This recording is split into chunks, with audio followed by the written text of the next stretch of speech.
Hello అండి, నమస్తే. అందరు బాగున్నారా? మనం కోడూరు కౌసల్యాదేవి గారు రచించిన భాగ్యచక్రం నవల చదువుకుంటున్నాం కదా. రెండో భాగంలో ఏం జరిగిందో చూద్దాం.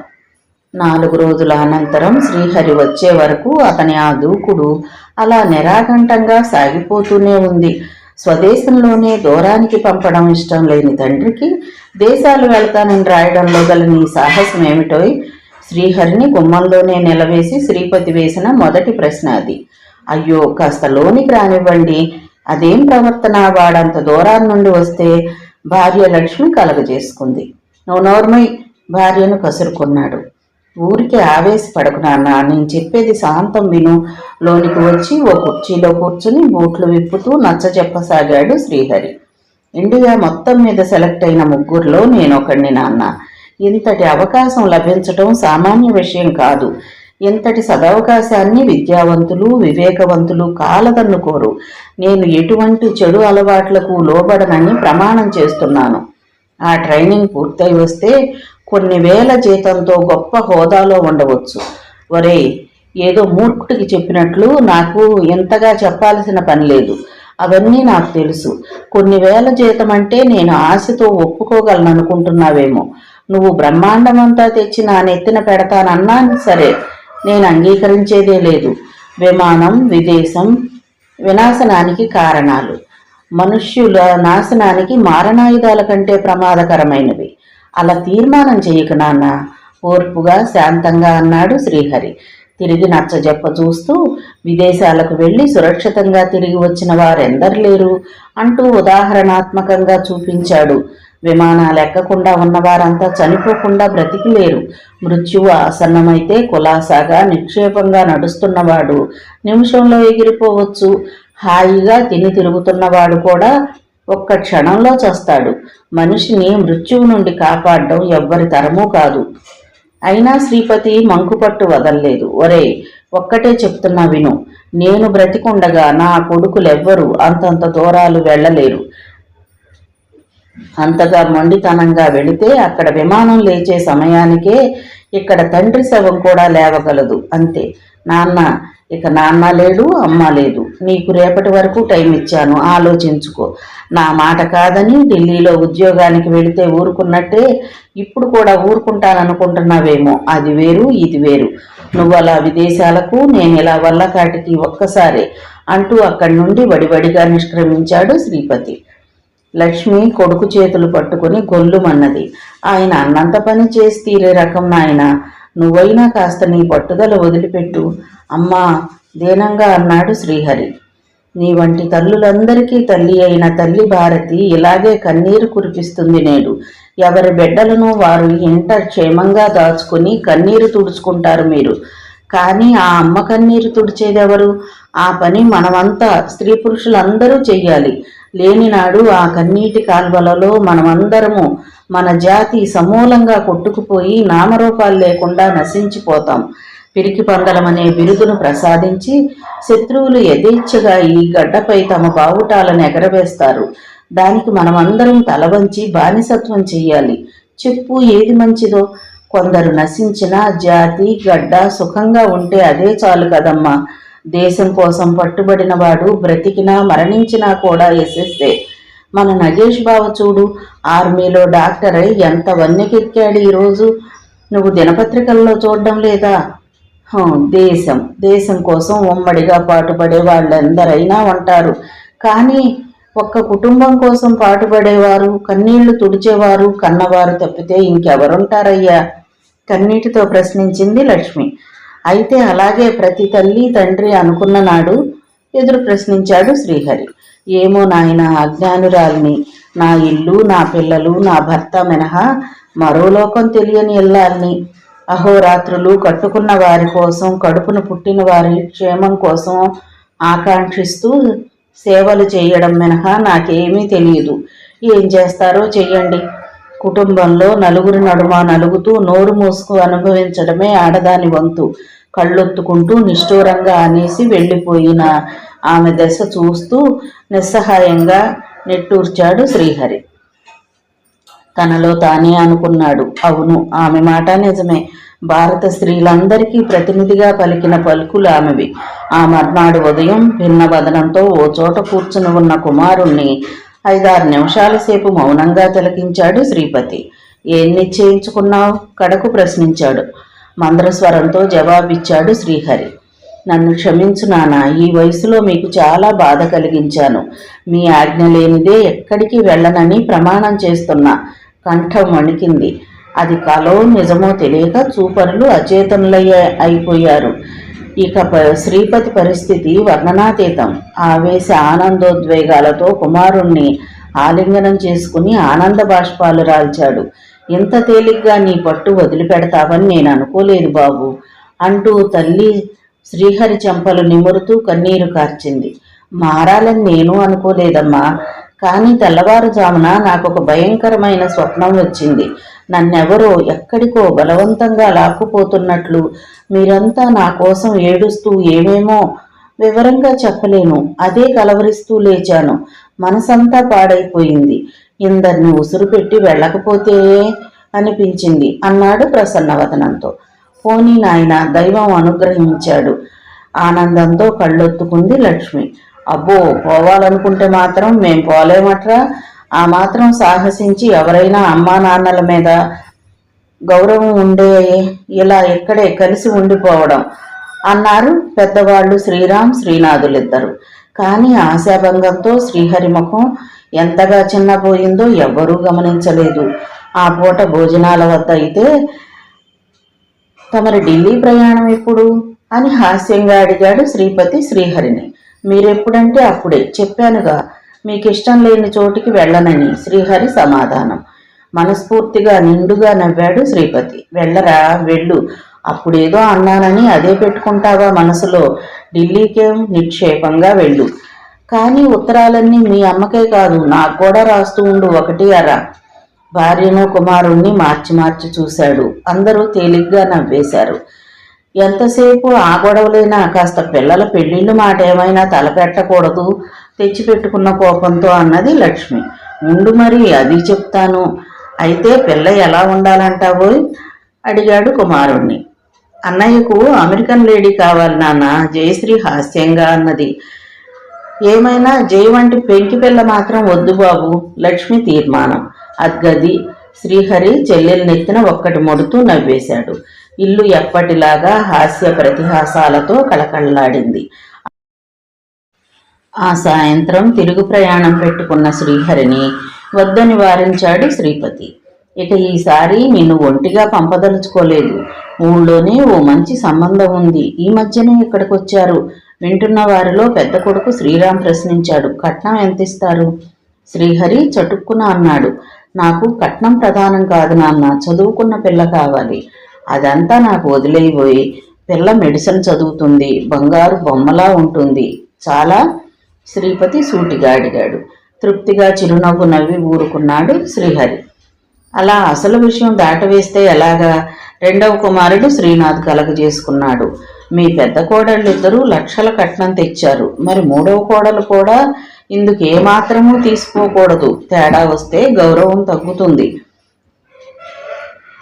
కట్నం కోసం చూసుకుంటే సరైన పిల్ల దొరకదు. అదీగాక ఆగబోయి శ్రీహరి మాటలను మధ్యలోనే ఆపేశాడు తండ్రి. నీకు నచ్చవలసింది పిల్ల విద్య అంతే. మరి నువ్వు పైవాటిలో కలగజేసుకోకూడదు. పిల్లల ఇష్టాలు పిల్లలవి, తీర్చవలసిందే. పెద్దవాళ్ల ఆనవాయితీలు పెద్దవాళ్లది. కుర్రవాళ్ల జోక్యం అనవసరం. మేం మాట్లాడుకోవాలి. నువ్వెక్కడి నుండి వెళ్ళు ఆజ్ఞాపించాడు. కిక్కురు మనకుండా తల వంచుకొని వెళ్ళిపోయాడు శ్రీహరి. శ్రీపతి పెద్ద కుమారులు సమాలోచనలు ప్రారంభించారు. అబ్బాయిలు, ఈ శ్రీపతి అంత వెర్రివాడు కాదోయ్. డబ్బుకు ప్రాణాలకు లంకె. పిల్ల ఎంత ఘనురాలైనా డబ్బు తూకంగా పడితేనే నేను మాట్లాడేది. ఓ 75,000 చేసే పొలం పిల్ల పేర ఉండనే ఉన్నది. ఆ పైన 25,000 రొక్కం ఇస్తారు. అదీగాక ఆడబిడ్డ లాంఛనాలు వగైరా దండిగానే ఉంటాయి. మొత్తం మీద 1,00,000 పైమాటే కానీ తక్కువ కాదు. బాగానే ఉంది, కానీ పొలం పిల్ల పేర రాయడమేమిటి? ఖరాగ్గా రొక్కం 1,00,000 మన చేతిలో పడవలసిందే. పిల్లవాడి చదువు ఖర్చు, ఆసుపత్రి పెట్టుబడి అన్నీ అందులో రావద్దా? పొలం అమ్మేసి పెళ్లి నాటికి డబ్బు పూర్తిగా మనకు అందివ్వాలని కబురు చేయండి శ్రీరామ్ అన్నాడు. అవును నాన్న, శ్రీనాథ్ అన్నను బలపరిచాడు. రొక్కంగా మనకు అంతా ముందే అందిపోవాలి. మరి ఇప్పుడు కట్నాలు పెళ్లి సమయంలో ప్రత్యక్షంగా పుచ్చుకుంటే నేరం కదా. ఆ కాస్త పెళ్లి కానిచ్చేసి తర్వాత ఇదిగో ఇస్తాం అదిగో ఇస్తాం అంటే మనం చేయగలిగింది ఏమీ ఉండదు. అదీగాక మనకు ప్రస్తుతం డబ్బు చాలా అవసరం కూడా. మా కట్నాల డబ్బు, ఇంట్లో డబ్బు, పొలం ఆదాయం అంతా వడ్డీ వ్యాపారస్తుల దగ్గర అక్కడ ఇక్కడ ఉంది. ఇప్పుడు అంతా సిద్ధంగా మనకొక్కసారిగా పోగుపడదు. జయశ్రీ పెళ్లి కుదిరితే దానికి 1,00,000 ఆ పైన ఇవ్వవలసి ఉంటుంది. ఈ డబ్బు అలా రెడీగా దానికి కట్నంగా ఇచ్చేయొచ్చు. అవును, అవన్నీ నేను ఆలోచించాను. ఇప్పుడే ఆ విషయం కబురు చేస్తాను. అన్నీ కుదిరితే లగ్నాలు పైవారంలో ఉంటాయి. ఇవాళ వెళ్ళి పిల్లని చూసి వద్దాం. వద్దు, శ్రీనాథ్ శ్రీరాములిద్దరూ ఒకేసారి అన్నారు. పెళ్లి చూపులంటూ మొదలు పెడితే మన వాడాసలే తలతెక్క వెర్వ. ఏమైనా వంకలు పెట్టి చెడగొట్టినా చెడగొట్టగలడు. లేదా అవతల కూడా చదువుకున్న పిల్ల అంటున్నారు, ఆవిడకు నచ్చకపోయినా చెడిపోతుంది. మళ్ళీ మనకింత కట్నం ఇచ్చేవాళ్ళు, మనకు తగ్గవాళ్ళు దొరకడం చాలా కష్టం. కావలసిన డబ్బు ఇచ్చేటప్పుడు ఎలా ఉంటే ఏమిటి, ఏదో విధంగా మభ్యపెట్టేద్దాం. మనం డైరెక్ట్గా పెళ్లికే తరలి వెళ్ళేది, అంతే అంతే. ఈలోగా వాళ్ళిద్దరూ ఒకళ్ళను ఒకళ్ళు చూసుకోవడం అనేది జరగరాదు. అయితే ఉండండి, ఆలోచించుకోనివ్వండి. శ్రీపతి కాసేపు ధ్యానముద్ర పట్టాడు. ఒక ఐడియా తోచింది, చిటికలేస్తూ అన్నాడు. ఆ పిల్ల ఊళ్ళో లేదని చెప్పి మనవాడిని జోకొడదాం. అబ్బాయి చూడక్కర్లేదంటున్నాడని, ఎక్కడో ఏ రోడ్డు మీదో కాలేజీలో ఇదివరకే చూశాడని వాళ్ళకు కబురంపుదాం. ఎంతైనా ఆడపిల్లవాళ్ళు కదా, మగపెళ్లి వారే కాదన్నది. వాళ్ళు కావాలని పట్టుబట్టరు కదా. అద్భుతమైన ఐడియా. అయితే ఇంతకు పెళ్లి కూతురు ఎవరు ప్రశ్నించాడు శ్రీనాథ్. ఇప్పటికా పెళ్లి కూతురు వివరం అడగటం విరగబడి నవ్వింది అంతా వింటున్న జయశ్రీ. అవును, అంతే మరి. మనకు ముఖ్య విషయాలన్నీ అనుకూలపడితేనే కానీ పిల్ల ఎవరైతే ఎందుకు. ఎవరు నాన్న అమ్మాయి? అమ్మాయి పేరు శ్రీలక్ష్మి, రిటైర్ అయిన జడ్జి శ్రీనివాసరావు గారి అమ్మాయి. ఈ పిల్లగాక మరో పిల్లాడు చిన్నవాళ్ళున్నారు. ఓహో, జడ్జి తల పంకించాడు. జడ్జీలతో ప్లేడర్లతో అసలే జాగ్రత్తగా ఉండాలి. మనం తరలి వెళ్లే ముందు కట్నం రెండో కంటి వాడికి తెలియకుండా మన ఇంటికి చేరాలని కబురంపండి. ఓ, అయితే ఆ అమ్మాయి నాకు తెలిసినానా, నా క్లాస్మేట్. కానీ చాలా గర్వం, అహంకారం. మగవాళ్ళు కూడా జడుస్తారు ఆమెను చూసి. పక్కపక్క నవ్వాడు శ్రీరామ్. ఎంతటి దాన్నైనా పెళ్ళవ్వగానే మగవాడు దారిలోకి తెచ్చేస్తాడు అవలేలగా. అత్తవారింట్లో ఏ ఆడదానికైనా గర్వం, అహంకారం అవశ్యం అణిగిపోవలసిందే. అదో సమస్య కాదు మనకి. అందరూ గర్వంగా నవ్వేసుకున్నారు. కంగ్రాచులేషన్స్ చిన్న బావా, ఏమిటి ఇంత అర్జెంటుగా పెళ్లి చేసేసుకుంటున్నావు? వీధిలో కూర్చుని శ్రీహరిని నవ్వుతూ పలకరిస్తూ ఉత్సాహంగా ప్రవేశించి కరచాలనం చేశాడు శ్రీ నగేష్. చాలా సంతోషం బావా, నువ్విలా రావడం. నీకు సెలవు దొరుకుతుందో లేదో అనుకుని భయపడ్డాను, శ్రీహరి ఆనందంగా అన్నాడు. అమ్మను చూడ్డానికి సెలవు మీద వచ్చాను. మళ్ళీ 4 రోజుల్లో వెళ్ళిపోవాలి. అదృష్టవశాత్తు నీ పెళ్లి ఇప్పుడే కలిసి వచ్చింది, అందుకే రాగలిగాను. అయితే నువ్వు మంచి ఉద్యోగంలో చేరావట. నాకు చాలా సంతోషమైంది. శక్తి అనుసారం యువతి యువకులు దేశ సేవ చేయగలిగినప్పుడే జన్మలు సార్థకత అయ్యేది. ఇంతలో జయశ్రీ ప్రవేశించింది. ఓహో, త్యాగమూర్తి గారా, ఎప్పుడూ రావడం? ఏమిటి విశేషాలు? ఎందరో మరణోన్ముఖులను ఉద్ధరించి జీవం పోశారు. ఎన్ని ఘనకార్యాలు చేసి దేశమాతను ఉద్ధరించారు అంటూ తన మాటలకు తానే కిలకిలా నవ్వుకుంది. శ్రీ నగేష్ మాట్లాడలేదు. చిరునవ్వుతో ఒక్కసారి ఆమెను నకసిక పర్యంతం చూసి ఊరుకున్నాడు. ఏం బావా, మాట్లాడవేం? లేక పల్లెటూరు ప్రాక్టీస్ నుంచి, ప్రగల్భాల నుంచి పారిపోయినట్లే ఆర్మీ నుంచి కూడా పారిపోయి వచ్చావా? శ్రీ నగేష్ ఆ చెణుకులకు తొణకలేదు. నిరసనగా నవ్వూరుకున్నాడు. ఏ కోపం వచ్చిందా? జయశ్రీ తిరిగి ప్రశ్నించింది. లేదు, ఆ రోజు ఎదిగిపోతున్న నీ మేధా పరిజ్ఞానాలకు విస్తుపోతున్నాను. అందరి శ్లేషను గ్రహించి తట్టుకోలేని జయశ్రీ తిరిగి మాట్లాడేలోగా శ్రీ నగేష్ ప్రసంగ ధోరణి మార్చివేశాడు. శ్రీహరిని ఉద్దేశించి, అయితే నువ్వు అఖండుడివే, మెడిసిన్ చదివే పిల్లనే ఎంచుకున్నావు. ఎలా పరిచయమైంది? నీ క్లాస్మేటా లేక జూనియరా? శ్రీహరి ముఖం ఇబ్బందిగా పెట్టాడు. కొన్ని క్షణాలు ఏమీ చెప్పలేకపోయాడు. కడకు సిగ్గుపడుతూ చెప్పలేక చెప్పాడు. ఏమీ కాదు, ఆ మాటకొస్తే అసలు ఇంతవరకు నేను చూడలేదు కూడా, పూర్తిగా అపరిచితం. ఇది మా నాన్నకు నచ్చిన సంబంధమే. నేను నాన్నను పొరపాటుగా అంచనా వేసుకున్నాను. కానీ పాపం మంచివాడు, చిన్నవాళ్ల కోరికలు తెలుసు. కనుబొమ్మలు ముడిగి వేస్తూ ఆలోచనాపూర్వకంగా నిర్లక్ష్యంగా శ్రీ నగేష్, మీ నాన్నకు నచ్చిన సంబంధం అంటే తెలుస్తూనే ఉందిగా, బాగా కనకవర్షం కురిపించే కట్నం, కన్యాదాతలన్నమాట. ఎంతేమిటి కట్నం? సమాధానం జయశ్రీ నుండి సగర్వ స్వరంతో వచ్చింది. కట్నం కానుకలు మొత్తం 1,25,000. చచ్చ శ్రీహరి, నువ్వు కూడా ఇలా పాడైపోయావేమిటోయ్. కట్నం దండిగా లభిస్తున్నదని కన్యను కండ్లతో కూడా చూడకుండా కళ్యాణానికి సిద్ధపడిపోయావన్నమాట. ఎవరో అజ్ఞానులు మూర్ఖులు చేస్తున్న పనిని మనం విద్యావంతులం వివేకవంతులం కూడా చేయటమే బావా. జయశ్రీ కలగజేసుకుంది. నీ నీతి పాఠాలు చూస్తే నాకు ఒళ్ళు మంట. ఇచ్చేవాళ్ళు ఇస్తారు, పుచ్చుకుంటాం. ఇందులో చేదరించుకోవలసిందేముంది? ఇది అనాదిగా వస్తున్న పద్ధతే. అవును, కట్నం ఇచ్చి వరుణ్ణి కొనుక్కోవడం అనేది నీలాంటి చదువుకున్న ఆడదానికే అపసవ్యంగా అక్రమంగా కనిపించనప్పుడు ఇక ఎవరేం చేయగలరు? ఆ పిల్ల కూడా నీలాంటిదే కాబోలు. లేకుంటే అంత చదువుకుని ప్రయోజకురాలు అవ్వబోతున్న ఆమె కూడా ఇలా కట్నమిచ్చి పెళ్లి చేసుకోదు. ఈ నీతి పాఠాలన్నీ వల్లించడానికి బాగానే ఉంటాయి, కానీ బావగారు, రేపు ఈ డాక్టర్ అమ్మగారు డాక్టర్ గారు ప్రాక్టీస్ పెట్టడానికి ఎంత డబ్బు కావాలి? కాస్త హోదాకు తగినట్లుగా బ్రతకడానికి ఎంత వ్యయం అవుతుంది? అమ్మాయి తెచ్చుకున్న డబ్బు తనకు, తన భర్తకు, తన సంసారానికే. అంతేనా? ఆమె ఎంత తెచ్చుకుంటే అంత ఆమెకే సుఖం. ఎంత తన కూతురైనా కాస్త జరిగిపోయేతే ఇక తన కుమార్తెకు ఏమీ ఇవ్వబుద్ధి కాదు. కన్యాదాతకు భారం వదిలిపోయిందని చేతులు దులుపుకుంటాడు. అందుకే తప్పనిసరిగా ఈ పెళ్లి సమయంలో వసూలు చేయమన్నారు. స్త్రీధనం స్త్రీకే అండగా ఉంటుంది. ఏమీ తెచ్చుకోకుండా వచ్చి రేపు అడుగడుగునా తన అవసరాలకు భర్తను, అత్తవారిని ముష్టెత్తుతూ వారి చేత లేదనిపించుకుంటూ ఆత్మాభిమానం లేకుండా బ్రతకడం కంటే తన తండ్రి ధనం తాను చక్కగా తెచ్చుకోవడంలో ఎంత ఘనత గౌరవాలున్నాయి ఆడదానికి. నువ్వు చెప్పినవన్నీ నిజమే జయ, ఒకప్పుడు. కానీ ఇప్పుడు కాదు. ఇన్ని తెలిసిన నీకు ఇది మాత్రం తెలియదా? ఇప్పుడు ఆడపిల్లలకు ఆస్తిలో కూడా సమాన హక్కులు వచ్చాయి కదా. ఎప్పుడైనా పుట్టింట్లో తన వాటాను తాను నిక్కచ్చిగా పంచి తెచ్చుకోవచ్చు. కళ్యాణ సమయంలోనే నిక్కచ్చిగా కన్యాదాత నుంచి ముక్కు పిండి వసూలు చేయటం దేనికి? ఇదంతా చాలా చెడు పద్ధతి. నిజమే బావా, శ్రీహరి అన్నాడు. కానీ ఎవరి కోసమనో అడుగడుగునా కన్నవారితో కయ్యమాడడం దేనికి చెప్పు? శక్తి ఉన్నవారే బియ్యమందుతారు. మధ్య మనకెందుకు? పెద్దవాళ్ళు చూసుకుంటారు.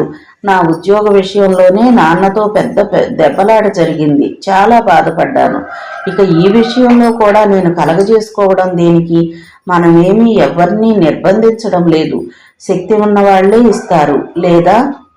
లేదు శ్రీహరి, చాలా పొరపడుతున్నావు. చదువుకున్న వాళ్ళం, యువకులం మనమే ఎంత అజ్ఞానంతో అడ్డదిడ్డంగా వాదిస్తుంటే ఇక ప్రభుత్వం ఎన్ని ప్రణాళికలు వేసి ఏం ప్రయోజనం? అమ్మ బాగా ఉండమని మంచి మాటలు నీతులు చెప్తుంది, అందుకు ఏర్పాట్లు చేస్తుంది. కానీ బిడ్డలు వెనక కావాలని గోతిలో దిగితే ఏం చేయగలదు? అలా ఉంది నేటి మన స్థితి. ప్రభుత్వం మనకు తల్లి తండ్రి, ప్రజాప్రభుత్వం మనది. మనమే మరీ ఇంత అజ్ఞానంతో ఉంటే ప్రగతి ఎక్కడా? అన్నీ తెలుసుండి నువ్వు ప్రభుత్వోద్యోగి ఉండి కూడా కళ్ళు మూసుకుని ఇటువంటి పని చేయడం న్యాయమేనా? పకపక నవ్వింది జయ. శభాష్ బావా, నీ వాదన చాలా బాగుంది. కానీ ఏది చూపించు. నేను కట్నం తీసుకోలేదు, తీసుకోను. నా కొడుక్కి కట్నం తీసుకోరును. నా కుమార్తెకు కట్నం ఇవ్వడం లేదు అని సగర్వంగా చెప్పగల ఒక్క ఉద్యోగిని చూపించెక్కడైనా. ప్రణాళికలకే ఎన్నైనా వెయ్యొచ్చు. ఆచరించి చూపమను చూద్దాం. సవాలు చేయకు జయ. డాక్టర్ చెప్పిన మందు వాడడమే రోగికి విధి. కానీ ప్రతి మందు డాక్టర్ కూడా మింగుతున్నాడా లేదా అని చూస్తే అది రోగికి వైద్యానికి కూడా అరిష్టమే అవుతుంది. నేను చెప్తున్నాను కదా, ప్రజే ప్రభుత్వం, ప్రభుత్వమే ప్రజ అని. జాతి, వర్గ, కుల, మత, లింగ భేదాలు లేకుండా బలహీనతలు సర్వసామాన్యంగా అందరినీ ఆవరించే ఉంటాయి. ప్రణాళికలు వేసిన వారు, పాలకులు అనుసరిస్తున్నారా అంటే ఏమో, వారిలోనూ బలహీనతలు ఉండవచ్చు, లేదా వారు అనుసరిస్తూనే ఉండొచ్చు. ఎవరింట్లో వాళ్ళం కూర్చుని మనకు ఎక్కడేం జరుగుతున్నదో ఏం తెలుస్తుంది? ఒట్టి స్వార్థపరులు అన్నట్లు శ్రీనగేష్ మాటలు స్పష్టం చేశాయి. పోనీలేవోయ్ బావా, మేము స్వార్థపరులం వదిలి, మిగిలిన అందరూ నీ వంటి బుద్ధిమంతులు. ప్రణాళికల ప్రకారం నడుచుకుంటే సరిపోతుందిగా. సముద్రంలో ఒక్క నీటి బిందువులాగా మా వంటి వాళ్ళ లెక్క ఏముంటుంది చెప్పు.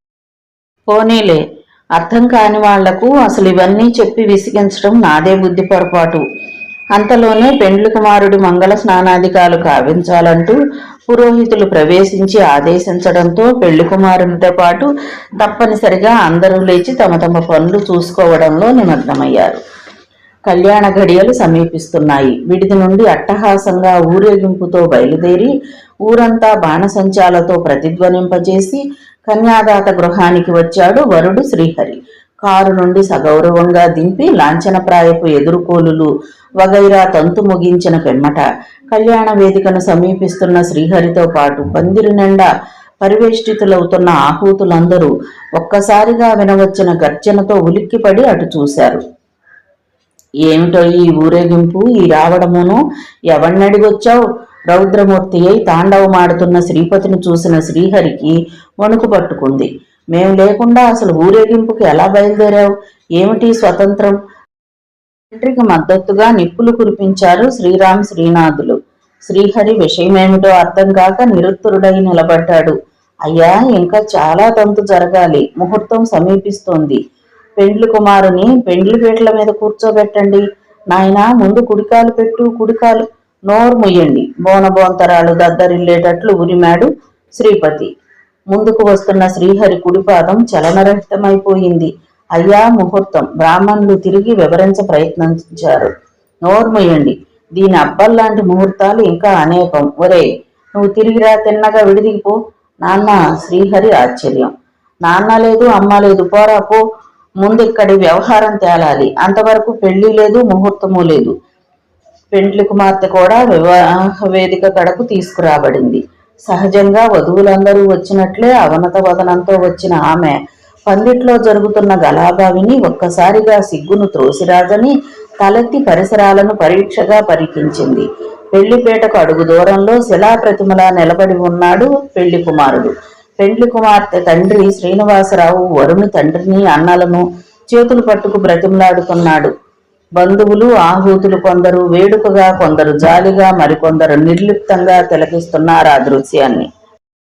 కాలం అంతా అయోమయంగా కనపడింది వధువు శ్రీలక్ష్మికి. పెద్ద మనుషులమంటూ ఇదేటయ్యా వ్యవహారం నడిపే పద్ధతి? శ్రీహరి ఎగిరిపడ్డాడు కన్యాదాతపై. ఏమిటి నాన్నగారు అది? మెల్లగా తండ్రి దగ్గరకు వెళ్లి ప్రశ్నించింది శ్రీలక్ష్మి. శ్రీనివాసరావు వదనంలో అనేక రంగులు మారాయి. సిగ్గు, బాధ, అవమానం, దుఃఖం అన్నీ ఒక్కసారిగా ఆయనలో మూర్తిభవించాయి.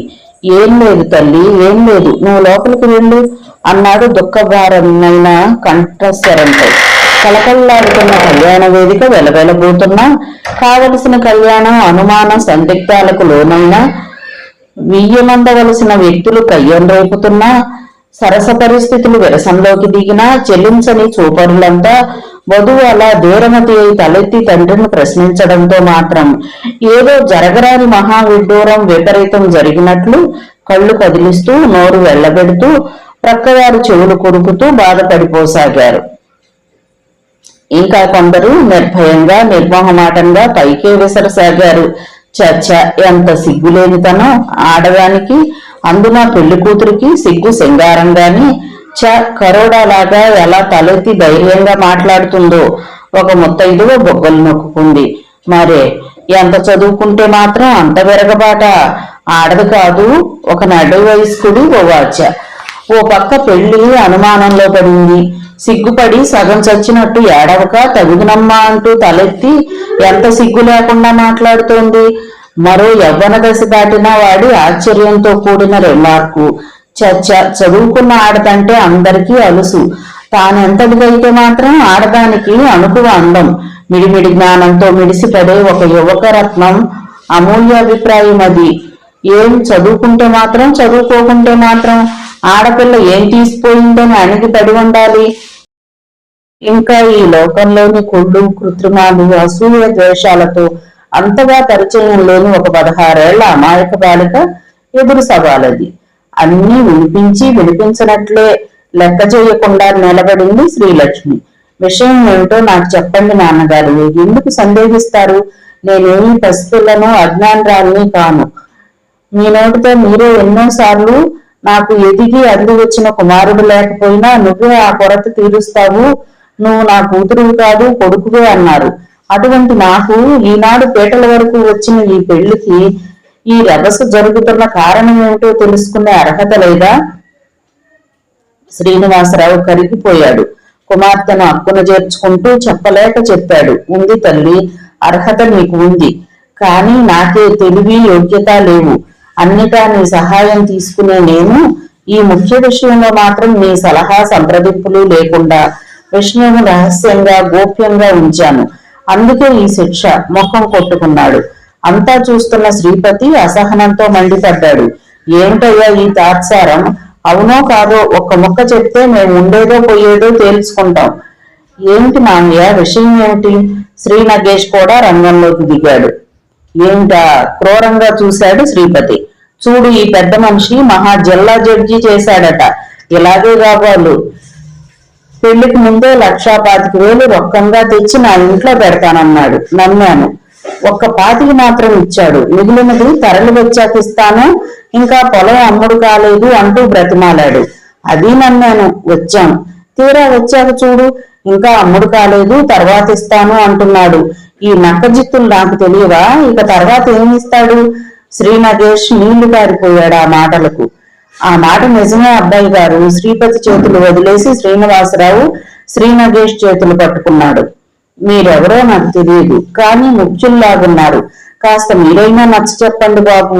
పోనీ నోటు రాయించుకోమనండి. అంతేగాని రసాబసా చెయ్యొద్దు. ఆడపిల్ల బ్రతుకు నవ్వుల పాలు చెయ్యొద్దు. నోటు ఎందుకండి, నాలుగు గీసుకోనా? మీరు డబ్బు సమకూర్చండి.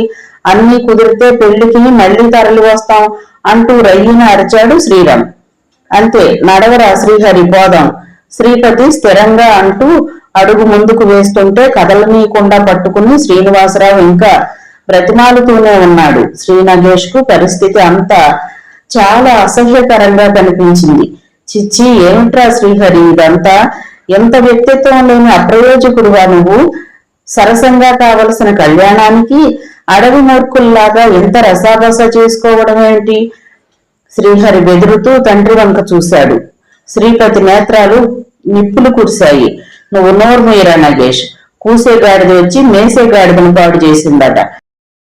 నోరు మూసుకోవలసింది నేను కాదు మామయ్య. నువ్వు ఇలా లక్షలు కట్నం తీసుకుంటున్నావని తెలిసి ఏ పోలీసులైనా వస్తే అప్పుడు నోరు మూసుకోవలసింది. నీకో కూతురు ఉండి పరాయ ఆడపిల్లను ఇలా నగుబాట్ల పాలు చేస్తున్నావా? యారా శ్రీహరి, నీకైనా సిగ్గులేదు? ఇంతవరకు వచ్చాక ఇలా అల్లరి చేయడానికి? భార్యకి తిండి పెట్టలేని అప్రయోజకుడుగా ఆడపిల్లదనం మీద బ్రతుకుతావా? నగేష్, శ్రీనాథ్ గర్జించాడు. అంతకంటే నువ్వింకా అధికంగా మాట్లాడితే మర్యాద దక్కదు, జాగ్రత్త. ఆగండి. శ్రీలక్ష్మి కంఠం కంచు గంటలా మ్రోగింది. అందరూ ఆశ్చర్యంతో అటు చూశారు. మా గురించి మధ్యన మీకు నిష్ఠూరాలు వద్దు. మీకు మాపై అభిమానం ఉన్నది, అంతే చాలు. మీరెవరో తెలియకపోయినా మీకు కృతజ్ఞతలు అన్నది శ్రీ నగేష్ ను ఉద్దేశించి. శ్రీ నగేష్ తో సహా అందరూ ఆమె ధైర్య స్థైర్యాలకు విస్మయం చెంది చూడసాగారు. నాన్న, స్థిరంగా గంభీరంగా కుమార్తె తనను సంబోధిస్తుంటే తలెత్తలేకపోయాడు శ్రీనివాసరావు. నాకు కట్నం ఇచ్చి వివాహం నిశ్చయించారా నాన్న? అది నా ఆదర్శానికి వ్యతిరేకమని తెలిసి ఎందుకు ఈ పని చేశారు? పైగా అది నా నుండి రహస్యంగా దాచిపెట్టారా? అప్పటికే శ్రీనివాసరావు అవనత వదనం పైకి లేవలేదు. ఎంతటి బ్రతుకు బ్రతికినా, ఎంతటి ఉద్యోగాలు చేసి ఊళ్ళేలినా ఆడపిల్లను కనడంతో తల్లిదండ్రులు ఇలా దిగజారిపోతారు కాబోలు. స్వాగతంగా అన్నట్లే అన్నది శ్రీలక్ష్మి, పైకి అందరికీ వినిపించేటట్లుగానే. నేను చదువుకుంటున్నాను. త్వరలో డాక్టర్నై ప్రయోజకురాలిని కాబోతున్నాను. నా నీడమే 10 మందిని బ్రతికింపజేయగలదానవుతాను. రూపానికి లోటు లేదు, గుణానికి లోటు లేదు. మరి మారని వస్తువులాగా నెత్తిన ఎంత సొమ్ము ఉంచి మరీ శనిని వదిలించుకున్నట్లు వదిలించుకో చూస్తున్నారంటే ఏమనుకోను? లేక నీతి నిగ్రహాలపై మీకు నమ్మకం లేదా? అమ్మ బాధతో ఊగిపోయాడు శ్రీనివాసరావు. నువ్వు కూడా ఈ తండ్రి మీద మాటలు విసురుతున్నావా తల్లి? అందమైన శ్రీలక్ష్మి వదనంలో అరుణిమ తాండవించింది. కలకల్లాడుతున్న కనులను కోపం ఆవరించింది. కోమల కంఠస్వరాన్ని కర్కసత్వం కైవసం చేసుకుంది. సరళ స్వభావాన్ని కాఠిన్యత నిర్మహమాటాలు సొంతం చేసుకున్నాయి. ఒక్కసారిగా వినోదంగా జాలిగా చూస్తున్న అందరి వైపు చూస్తూ నిర్భీతిగా ప్రశ్నించింది. మరి ఏమంటారు నాన్న? వీరందరూ ఎందుకిలా నన్ను ఈనాడు హేళనగా జాలిగా చూడాలి? ఎందుకు నేనిలా నలుగురిచే పరిహసింపబడాలి? ఎందుకు ఇటువంటి స్థితిలో నన్ను ఉంచారు? కాస్త తిండి బట్ట ఇచ్చి చదువు చెప్పించుకొని మీ కూతుర్ని మీ ఇంట్లో సుఖంగా ఉండనీయకుండా ఎందుకు ఇదంతా చేశారు? 1,25,000 పోసి నన్ను మరొకరికి దానం చేస్తున్నారు. ఈ ఉన్నదంతా నాకే ఇచ్చి మిగిలిన పిల్లల్ని ఏం చేద్దామనుకున్నారు? శ్రీనివాసరావు మంత్రస్వరంతో అన్నాడు. నేను కోర్టు మనసుబుగా జడ్జిగా పనిచేసినప్పుడు ఈ శ్రీపతి గారికి ఎన్నో వ్యవహారాలలో ప్రతిఫలాపేక్ష లేకుండా అనేక సాయాలు చేశాను. వరుడు చక్కనివాడు, విద్యావంతుడు అని వదులుకోలేకపోయాను. నాచే ఎన్నో ఉపకారాలు పొందిన శ్రీపతి ఈ మాత్రం ఆదుకోలేడా అనుకున్నాను. నిర్లక్ష్యంగా అన్నది శ్రీలక్ష్మి. మనిషిలో ఆ మాత్రం విశ్వాసమే ఉంటే సునకానికి ఈ ప్రపంచంలో అంత విలువ ఎందుకుంటుంది నాన్న? అక్కర్లేదు.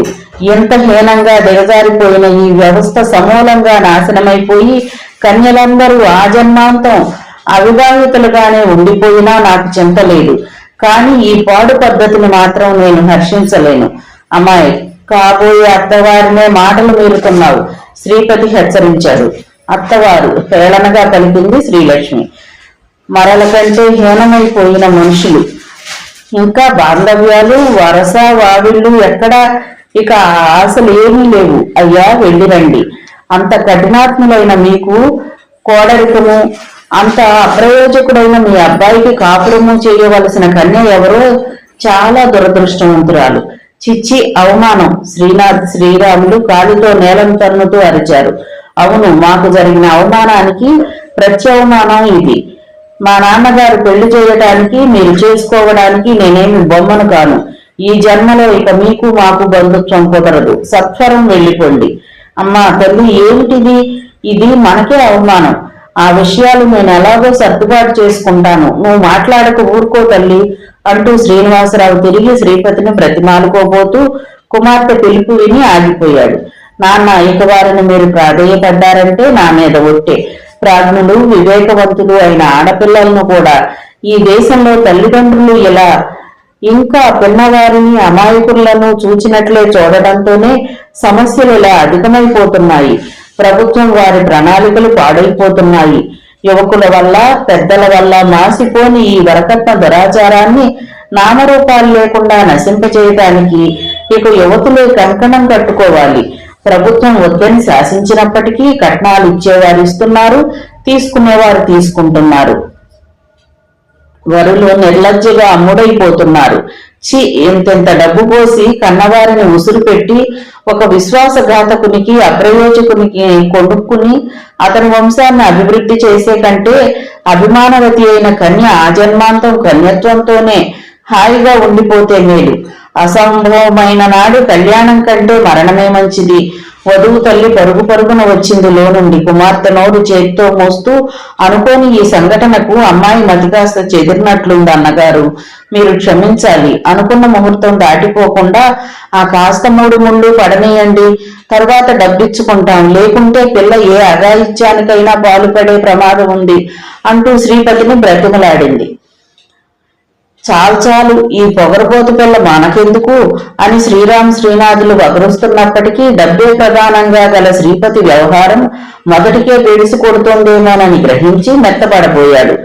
పోనీ చిన్నపిల్ల మాటలకేం గాని, ఈ భూమి ప్రస్తుతానికి మా పేర గాయం చేయండి, తర్వాత డబ్బు సర్దుబాటు చేదురు గాని ఆ మాటలన్నీ అనవసరం ఖండితంగా అన్నది శ్రీలక్ష్మి.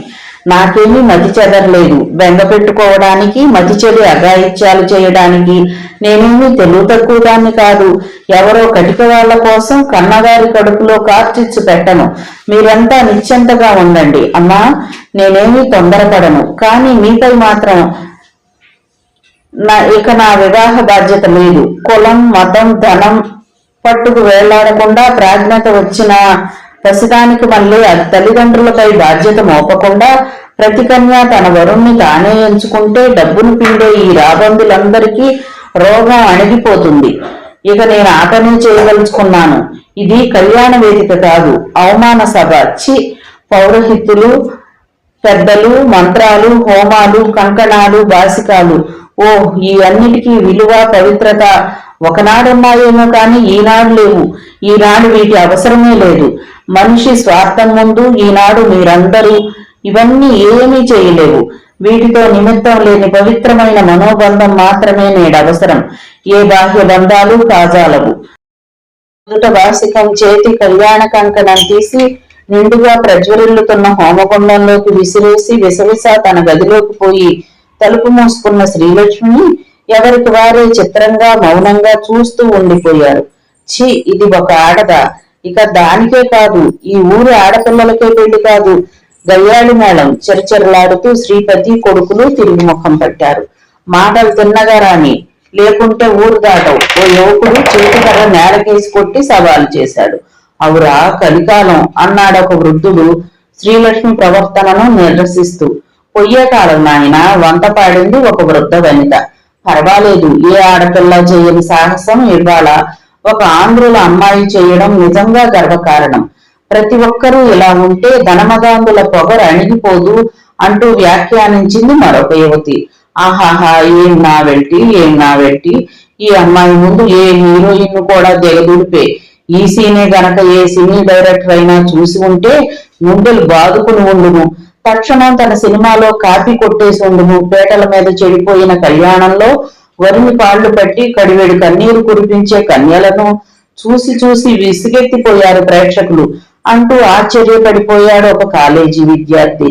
కళకళ్లాడే కళ్యాణ మండపము, గృహము క్షణాలలో వెలవెలబోయాయి. జనం అంతా వెళ్లిపోయి ఇక ఏం చెయ్యడం, ఎలా తలెత్తుకోవడం? పిల్లకి ఈ జన్మలో పెళ్ళవుతుందా? ఖాళీ కళ్యాణ మందిరం దగ్గర నెత్తిన చేతులు వేసుకుని తమలో తాము అనుకుంటూ బాధపడుతున్న శ్రీనివాసరావు దంపతుల చెంతకు వచ్చాడు శ్రీనాగేష్. మీరా బాబు, మీరు వాళ్లతో వెళ్ళిపోలేదా? శ్రీనివాసరావు ప్రశ్నించాడు. లేదు, మంత్ర గంభీర స్వరంలో విచారం మేళవించింది. అందరిలాగా బాధ్యత లేకుండా వెళ్లిపోవడానికి మనస్కరించలేదు. నాకు బాధ్యత ఉన్నా లేకపోయినా మగపెళ్లి వారి తరపున వచ్చాను. జరిగినదంతా చూశాను.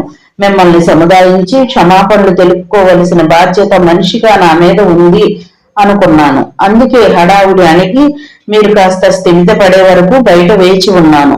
దంపతులు ఆశ్చర్యంగా చూశారా తండ్రి. మీరెవరో ఈ కాలపు మనుషుల్లా లేరు బాబు, ఇంకా ఇటువంటి మనుషులు ఉన్నారన్నమాట అన్నాడు శ్రీనివాసరావు కండొత్తుకుంటూ. అతని భార్య అన్నది, మా కర్మ, ఎవరి ఓదార్పు మాత్రం ఏం చేయగలదు బాబు. అయినా అసలు వాళ్ళకే లేని విచారం మీకెందుకు? ఆడదైన తర్వాత అంత అహంకారమా? ఏవో ఒడిదుడుకులు వస్తాయి, అంత మాత్రాన 10 మందిలో అలా రెచ్చిపోవడమా? కాదు, క్షమించండి, మీరు పొరపడుతున్నారు. చాలా నొచ్చుకుంటూ మాట్లాడాడు శ్రీనాగేష్. అణకువతో పాటు ఆత్మగౌరవం కూడా అవసరమేనండి. మీ అమ్మాయి గారి ప్రవర్తనలో తప్పేమీ లేదు. ఈ జరిగిన దానికంతకు ఒక మగవాడిగా నేను చాలా సిగ్గుపడుతున్నాను. అన్ని అక్రమాలకు నోరు మోసుకుని అణిగిమణిగి పడి ఉండే ఆడజాతిలో నేటికి ఒక్క యువతైన ఇటువంటి ఉన్నత విప్లవాత్మక భావాలు కలిగి ఉండడం నిజంగా గర్వించదగ్గ విషయం. ఆమె గారు అన్నట్లు ఒక విశ్వాసఘాతకునికి లక్షలు పోసి కొనుక్కుంటే విశ్వాసంతో పడుండే 4 కుక్కలను గుమ్మం దగ్గర కట్టి వేసుకుని పోషించడం ఉత్తమం. మాటలకేంలే బాబు, ఏది ఎంతమంది వచ్చారు, పోనీ ఒక్కరైనా మీ బిడ్డకేం లోటు, నేను చేసుకుంటాను అని ముందుకు వచ్చారా? పనుల్లో లేని మాటలెందుకు? ఈ పిల్లకిక పెళ్ళైనప్పుడు కదా నాకు శాంతి. అంతలో శ్రీలక్ష్మి గాలి దుమారంలాగా వచ్చింది లో నుండి తలుపు తీసుకొని. ఆ ముహూర్తానికే ఎవడో ఒకడు జాలిపడి ఎందుకు ముడెట్టుకోలేదు అని వాపోతున్నావా? అక్కర్లేదు. ఆ జాలి కాస్త హారతి కర్పూరమై ఎగిరిపోయాక నన్నేదో ఉపద్రవం నుంచి ఉద్ధరించాను అని ఆ పైన జీవితాంతం దెప్పుతాడు. ఇప్పుడేమీ మహాపరాధం వాటిల్లలేదు. అటువంటి జాలి నాకు మానవ మాత్రం నుంచి కాదు, దేవేంద్రుడి దగ్గర నుంచి అయినా వద్దు అంటూ శ్రీ నగేష్ వంక తిరిగి అన్నది. క్షమించండి, నిజంగా నేను చాలా మితభాషిని. కానీ ఈ నా మనస్సు నోరు నా ఆధీనం తప్పిపోయాయి. మీరే గనక ఇక్కడ ఈ పరిస్థితుల్లో లేకుంటే, నాకు పరిచయం అవ్వకపోతే నేను ఏకమొత్తంగా పురుష జాతినే ద్వేషించి ఉందునేమో. పోనీండి, ఆవేశం వద్దు. మీ మనస్సును శాంతపడనీయండి. అంతా మన మంచికే. మంచివారిని దైవం పాడు చేయడనే నమ్మకం నాకుంది. సెలవు. కానీ మళ్ళీ కలుసుకోగలమో లేదో ఒక్క మాట చెప్తున్నాను, కోపగించకండి. నాకు తెలిసినంత వరకు శ్రీహరి చాలా ఉత్తముడు, మంచి ఆదర్శాలు కలవాడే. అయితే పెద్దల్ని ఎదిరించలేని నీరసత్వం ఉంది అతనిలో. ఒక్క అతడేనన్నమాట ఏమిటి? ఈనాటి యువతీ యువకులలో ఎందరో గుణవంతులు, ఉత్తమ ఆదర్శాలు కలవారే. అయితే కుటుంబ దారిద్ర్యం, పరిస్థితుల మాటున, బలహీనతల మెత్తదనాల మాటున ఆ ఆదర్శాలు సమాధైపోతున్నాయి అంతే. ఇందుకు ఏ ఒక్క వర్గం వారిని, జాతి వారిని దూషించాల్సిన పని లేదు. యువతి ఒక విధంగా అస్వతంత్ర అయితే యువకుడు మరో విధంగా అస్వతంత్రుడు. అదే అప్రయోజకత. తనను తన సుగుణాలను మెచ్చి ధనాపేక్ష లేని వరుడు లభించాలని కోరుకునే తరుణి తన సోదరుని విషయంలో మాత్రం ఆ ఉదారతను ప్రదర్శించదు. కుమార్తెకు కట్నం ఇవ్వలేక ఉస్తూరనే తల్లిదండ్రులు కుమారుని విషయంలో మాత్రం తారాబదాం నుంచి దిగిరారు. ఇదొక పరిష్కారం లేని విషచక్రం. నా ఉద్దేశంలో యువతీ యువకులు మాత్రమే ఈ విషచక్ర భ్రమణాన్ని విరుగుడు పోసి ఆపుచేయగలరని. నిజమే, ఆలోచనాపూర్వకంగా తల పంకించింది శ్రీలక్ష్మి. అందువల్ల నేను చెప్పే ఒక్క మాట ఏమిటంటే, ఒకవేళ శ్రీహరి తన తండ్రిని లెక్క చేయకుండా ధైర్యంగా మనిషిలా రావడమంటూ సంభవిస్తే మీరు తృణీకరించరాదు. అతడు రక్తబంధాలను త్రెంచుకోలేకున్నాడే కాని భోగభాగ్యాల కోసం అంతగా తాపత్రయపడడు. అతడి మనసు మార్చడానికి, ధైర్యస్థైర్యాలు కలగజేయడానికి నేను కూడా ప్రయత్నిస్తాను. నాకు అతడు చాలా కావలసిన బంధువు, ఉత్తమ గుణాలు కలవాడు. ఇంకొక విధంగా మీరు ఆత్మీయులే అయ్యారు. మీ పూర్వ గుణాలను నిజంగా ఎవరైనా మెచ్చవలసిందే. మరి సెలవు. పన్నీటి జల్లుల వంటి అతని వాక్చతురతకు ముగ్ధులై మోగబోయి నిలబడ్డారు శ్రోతలు. శ్రీ నగేష్ కనుమరుగయ్యాడు. అదేమిటి నాయనా, పెళ్లికి వెళ్ళిన వాడు అప్పుడే వచ్చేశావు, 4 రోజులు ఉంటానన్నావు? శ్రీదేవి ఆశ్చర్యంగా ప్రశ్నించింది కుమారుణ్ణి.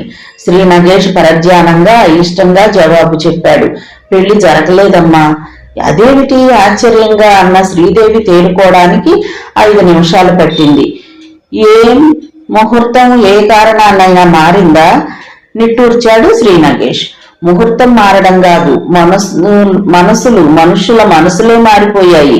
ఈ దెబ్బతో పరువు గౌరవాలే మంటగలిసిపోయాయి. ఎంత డబ్బుంటే మాత్రం ఎందుకు, 10గురిలో పలచనైపోయినప్పుడు కట్నం సమకూరలేదని పెళ్లిపేటల మీద పెళ్లిని కాలదనుకుని పోయారు. చిచ్చి, ఆ మగ పెళ్లి వారి తరపున బంధువుగా వెళ్ళినందుకు చాలా సిగ్గుపడుతున్నాను.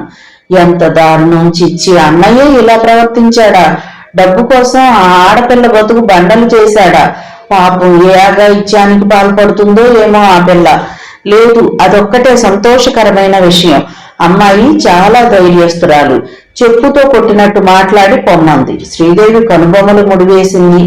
ఆలోచనాపూర్వకంగా అడిగింది, పిల్ల రూపం ఎలా ఉంది? అప్సరసలను తలదన్నుతుంది. మెడిసిన్ 2వ సంవత్సరం చదువుతుందట. అయితే మాత్రం డబ్బు పిచ్చిలో కళ్ళు కప్పుకుపోయిన వాడికి ఆ యోగ్యతలన్నీ కనిపిస్తాయా? ఆహా, నిరసనగా హేళనగా అన్నది శ్రీదేవి. వాళ్లకు కళ్ళు కప్పుకుపోయాయి. పోనీ మరి ఈ వెళ్లిన బలగమంతా తమ తమ నేత్రాలను, వివేకాన్ని ఏం చేశారు? చూస్తూ ఊరుకున్నారా? 4 తన్ని 3 ముందు వేయించలేకపోయారా? లేకుంటే నేను ప్రయోజకుణ్ణి అంటూ ముందుకు వచ్చి ఎవ్వడూ ఆ అమ్మాయిని ఆ అవమానం నుంచి కాపాడి చేపట్టేవాడే లేకపోయాడా? చిచ్చి, ఎందుకొచ్చిన జన్మలు! ఆడదానికి ఎక్కడైతే గౌరవం లేదో అక్కడంతా అనర్థమే. నిరుత్తరుడై తలవాల్చి నిల్చున్నాడు శ్రీ నగేష్. శ్రీదేవి మధుర గంభీర స్వరంతో అన్నది, నేను అందరి పెద్దలకు మళ్ళీ అర్థం లేని అధికారాలు చెలాయించను, అలజడి లేవదీయను. ఈ విషయం నేను కొత్తగా వివరించక్కర్లేదబ్బాయి. నాకు తెలుసు నీ ఆదర్శాలు, నాకు తెలుసు నీతో సరిగా ప్రజాసేవ చేయగల డాక్టర్నే వివాహం చేసుకోవాలని నీ అభిలాష. అది నాకు తెలుసు. కానీ ఒక్కొక్కప్పుడు ఆదర్శం కన్నా ఆపత్రక్షణ ప్రధానమవుతుంది. అందరిలో అవమానాల నుండి ఒక ఆడపడుచును తప్పించి మంచి పని చేశాను ఇదిగో అని నా కుమారుడు వెంట తెస్తే చాలా ఆనందించేదాన్ని. ఒక్క పేలవహాసం మెదిలింది శ్రీ నగేష్ పెదవులపై. ఈ లోకంలోని స్త్రీలందరూ నీ వంటి అమృతమూర్తులైతే ఇక సమస్యలే లేవు. అయినా అమ్మ అమృతం అందించినా అందుకోలేని నా వంటి నిర్భాగ్యులు కొందరు. శ్రీదేవి కలవరపడింది. ఇదేమిటి నగేష్, నీ నోటి నుండి ఎన్నడూ వినని నీరసపు మాటలు వింటున్నాను. ఏం ఇప్పుడు నీకేం? ఏం లేదమ్మా, ఏం లేదు, నిట్టూర్పును బలవంతంగా అణుచుకుంటూ అన్నాడు. నేను వెళ్తున్నాను. మళ్ళీ 7-8 నెలలకు గాని సెలవు దొరక్కపోవచ్చు. శత్రువులకు అంతు చెక్కకుండా ఉండటానికై బహుశా మా సైనిక స్థావరాలను తరచూ స్థలం మార్చవచ్చు. ఆ హడావుల్లో నీ ఉత్తరాలు నాకు, నా ఉత్తరాలు నీకు కూడా అందకపోవచ్చు. అంత మాత్రాన కంగారు పడకు. శ్రీదేవి కన్నులలో నీరు నిలిచింది. అమ్మా, కలవరపాటుతో సంబోధించాడు శ్రీ నగేష్. ఏం లేదు బాబు, నువ్వు చేస్తున్న పని, ఎన్నుకున్న మార్గము మంచివే, నాకు సంతోషమే. కానీ చూడు, నాకు ఒక్కగానొక్క బిడ్డవు. నా బాధను ఏమని వర్ణించను? నువ్వున్న ఈ 4 రోజులు 4 నిమిషాల్లా గడిచాయి. ఇక నువ్వు వెళ్ళాక ప్రతి క్షణం ఒక వర్షమైపోతుంది. నిజమేనమ్మా, నాకు తెలుసు. కానీ అమ్మలందరికీ అమ్మ. దేశానికే ఆపద వచ్చింది. ఆ ఆపద నుండి అమ్మను రక్షించటానికి మరి నీ వంటి అమ్మలు కొందరు బాధపడక తప్పదు. తమ తనయులను, స్వసుఖాల్ని అనేకుల రక్షణకై త్యాగం చెయ్యక తప్పదు అన్నాడు శ్రీ నగేష్ తల్లి చెంపల నుండి జాలువారుతున్న కన్నీటిని అద్దుతూ. నిజమే నాయనా, కానీ చూడు, దేశమాతను ఆదుకుని అండగా నిలబట్టడానికి తనయులు ఇంకా చాలా మంది, లక్షలాది కోట్లాదిగా ఉన్నారు. కానీ ఈ తల్లికి మాత్రం నువ్వే ఏకైక తనయుడివి, నువ్వే దిక్కువు, నువ్వే ఆశాజ్యోతివి. నీవు మినహా మరి మాట్లాడలేకపోయింది శ్రీదేవి. శ్రీ నగేష్ హృదయం భారమైంది. నిజమేనమ్మా, కొద్ది రోజులు ఓపిక పట్టు. ఈ అత్యవసర స్థితి దాటితే నా వంటి వారు కొద్దిమంది తప్పుకున్నా భయం లేదు. తల్లులంతా తనయుల్ని నిండుగా ఆశీర్వదించి పంపితే దేశంపైకి వచ్చిన పెనుభూతం తక్షణం వెన్నిచ్చి పారిపోదు. తల్లి పాదాలను స్పృశించి నమస్కరించి భారంగా సాగిపోయాడు. వీధి గడప దాటుతూ చెప్పాడు, మామయ్యను నువ్వొకసారి కలిసి మాట్లాడమ్మా. ఈ రవస జరిగాక ఇక నేను వాళ్లతో మాట్లాడలేదు. వాళ్ళ దారిన వాళ్ళు పోయారు, నా దారి నాదయింది. అలాగే కాలచక్రం పరుగులో 1 సంవత్సర కాలం కరిగిపోయింది. కాలపురుషుని లీలలు కడు వర్ణనాతీతమైన మార్పులు కొని తెచ్చాయి. ఒక అపరాహ్న వేళ శ్రీ నగేష్ తన స్వగృహంలో గదిలో ఆసీనుడై ఉన్నాడు. గవాక్షం నుండి ఒక ఆదర్శ ప్రతిబింబం భాగ్యచక్రం సందడి వెదజల్లుతూ కనిపిస్తోంది. రోగుల తాలూకు జనం, నర్సులు అటు ఇటు తిరుగుతున్నారు. శ్రీ నగేష్ చేతిలో ఏదో గ్రంథమున్నా ఆలోచన వల్లరి మాత్రం అలవిమాలిన అల్లరి చేస్తూ ఎక్కడెక్కడో వివరిస్తున్నది. జీవితానికి అర్థం లేదు. ఎవరో మహావిజ్ఞాని వెలువరిచిన గొప్ప అభిప్రాయం, అనుభవైక వైద్య కఠోర సత్యం. ఆలోచించవలసిన అవసరం లేని రోజులలో అనుభవాలు ఇరుకని తొలి జీవితంలో చదివి నిర్లక్ష్యంగా మరచిపోయిన విషయం ఈనాడు మాత్రం గుర్తుకు వచ్చి ఆలోచనలను కల్పిస్తున్నది. అర్థమే లేకపోతే ఈ కోటాను కోట్ల జీవరాశులు ఎందుకు జీవిస్తున్నట్లు? ఈ నిరంతర సృష్టి, తపన, వ్యయ ప్రయాసలు ఎందుకు? ఈ రాగద్వేషాలు దేనికి? యవ్వనారంభం నుండి డాక్టర్ శ్రీ నగేష్ మస్తిష్కంలో మెదులుతున్న ప్రధానమైన తర్క వితర్కాలు ఇవి. అడుగడుగునా తల ఎత్తి తిరిగి అణచివేయబడుతున్నాయి. జీవితానికి అర్థమైన, అనర్థమైన, వివేకంగానో అవివేకంగానో ఆపాదించుకుని సాగిపోయే వాళ్లమే కాని ఆరా తీసి నిశ్చితార్థం తెలుసుకోగల సమర్థులం కాదు అని సరిపెట్టుకుంటూ వచ్చాడు ఇంతవరకు. కానీ నేడు ఉదయం తిరిగి ఒక్కసారి గత పునశ్చరణ జరగడంతో అనవతరం తల ఎత్తబోయి అణగిపోతున్న ఈ ప్రశ్న అవకాశం లభించిందన్నట్లు సగర్వంగా నిటారుగా నిలబడింది. గతం తలపోతలలోనికి రావడానికి కారణం ఉదయమే జయశ్రీ మనిషి చేత కబురు పెట్టింది. తాను తండ్రి శ్రీపతి వచ్చి ఆ పల్లెలోనే ఉన్నామని, ఒక్కసారి వచ్చి చూసిపోమ్మని. తనలో తాను అసహాయుడై నీరసంగా నవ్వుకున్నాడు. పల్లె సేవకి అంకితమైపోవాలని భాగ్యచక్రాన్ని నిర్మించింది తాను. దేశమాత ఆర్తనాదాలు వినగానే తక్షణం వెళ్లిపోయాడు. కథన రంగంలో కడు విలువైన తన ప్రాణాలను తృణప్రాయంగా అర్పించి వేసైన స్వతంత్ర భారత్ను ఉద్ధరింపబూనుకొన్న దైవతుల్యులైన సేవకులకు సేవ చేసి ఉద్ధరించి శక్త్యానుసారం తల్లి భారతి రుణం తీర్చుకుని తరిద్దామనుకున్నాడు. ఆశయం నెరవేరింది కూడా. ఈ పురాణ భూమి పుణ్యమో, వీరగడ్డ శౌర్యమో, తల్లి భారతి తపఃప్రభావమో, తల్లుల దీవెనో, లేక తనయుల శౌర్యమో, అందరి ఐకమత్యమో మొత్తం మీద ఆపద గడిచింది. శత్రువు వట్టి చేతులతో వెనుదిరిగాడు. దేశానికి ఆపద తొలగింది. శ్రీ నగేష్ మదిలో తృప్తితో పాటు అనేక అనుభవాలను కూడా చెరగని ముద్రలుగా జీవితంలో నిలిచిపోయాయి. దేశానికి ఆపద అవసరము గడిచిపోయాయి. కనుక అతడు తిరిగి తన ఆదర్శ జీవితాన్ని కొనసాగించడానికై పల్లెకు చేరుకున్నాడు. తనయుణ్ణి క్షేమంగా వచ్చినందుకు తల్లి శ్రీదేవి అమితానందం చెందింది. తిరిగి ఎంట తల్లి పుత్రుల ప్రశాంత జీవనం ప్రారంభమైంది. భాగ్యచక్రం పల్లె జనులకు ఆరోగ్య భాగ్యాన్ని ప్రసాదించే నిలయమైంది. మధ్యాహ్నపు ఎండలో మహా టీవీగా కనబడుతున్న తన ఆసుపత్రి భవనాన్ని తెరపార చూశాడు శ్రీ నగేష్. సుమారు 2 సంవత్సరాలకు పూర్వమే ఈ భాగ్యచక్రం పల్లె ప్రజలకు ఆరోగ్య భాగ్య ప్రసాదం పంచిపెట్టవలసింది. కానీ పరిస్థితులు అనుకూలించలేదు. అంతకంటే అతి ముఖ్యమైన సేవకు తాను వెళ్లిపోవడంతో 2 ఏళ్లు ఆసుపత్రి నిరర్థకంగానే ఉండిపోయింది. పల్లెలో ఉండలేక పారిపోయాడని పదుగురు పకపకలాడారు. పల్లెలో ఈ భవనం అడవిగాచిన వెన్నెలతోనే సమానమని పరిహసించారు. కానీ తిరిగి ఈనాడు తాను వచ్చి రోగుల సేవలో నిమగ్నం కావడంతో భాగ్యచక్రం రోగులతో కిటకిటలాడిపోతున్నది. ఆ పల్లెలో అతి సాహసంతో ఆసుపత్రిని నిర్మించడం, అందులో ఆపరేషన్ థియేటర్ కూడా ఏర్పరచడం నిజంగా అతి ప్రశంసనీయం. దేశానికి నీ వంటి వారే నిజమైన పుత్రులు అంటూ ఆ పరిహసించిన వారే ఇప్పుడు తిరిగి అభినందన పరంపర కురిపిస్తున్నారు. అనుదినం అటువంటి అభినందనాపూర్వక ప్రశంసలే అందుతున్నాయి. జీవితానికే కాదు అర్థం లేనిది, మనిషి స్వభావపు తీరుతెన్నులకు కూడా ఓ అర్థమంటూ లేదు.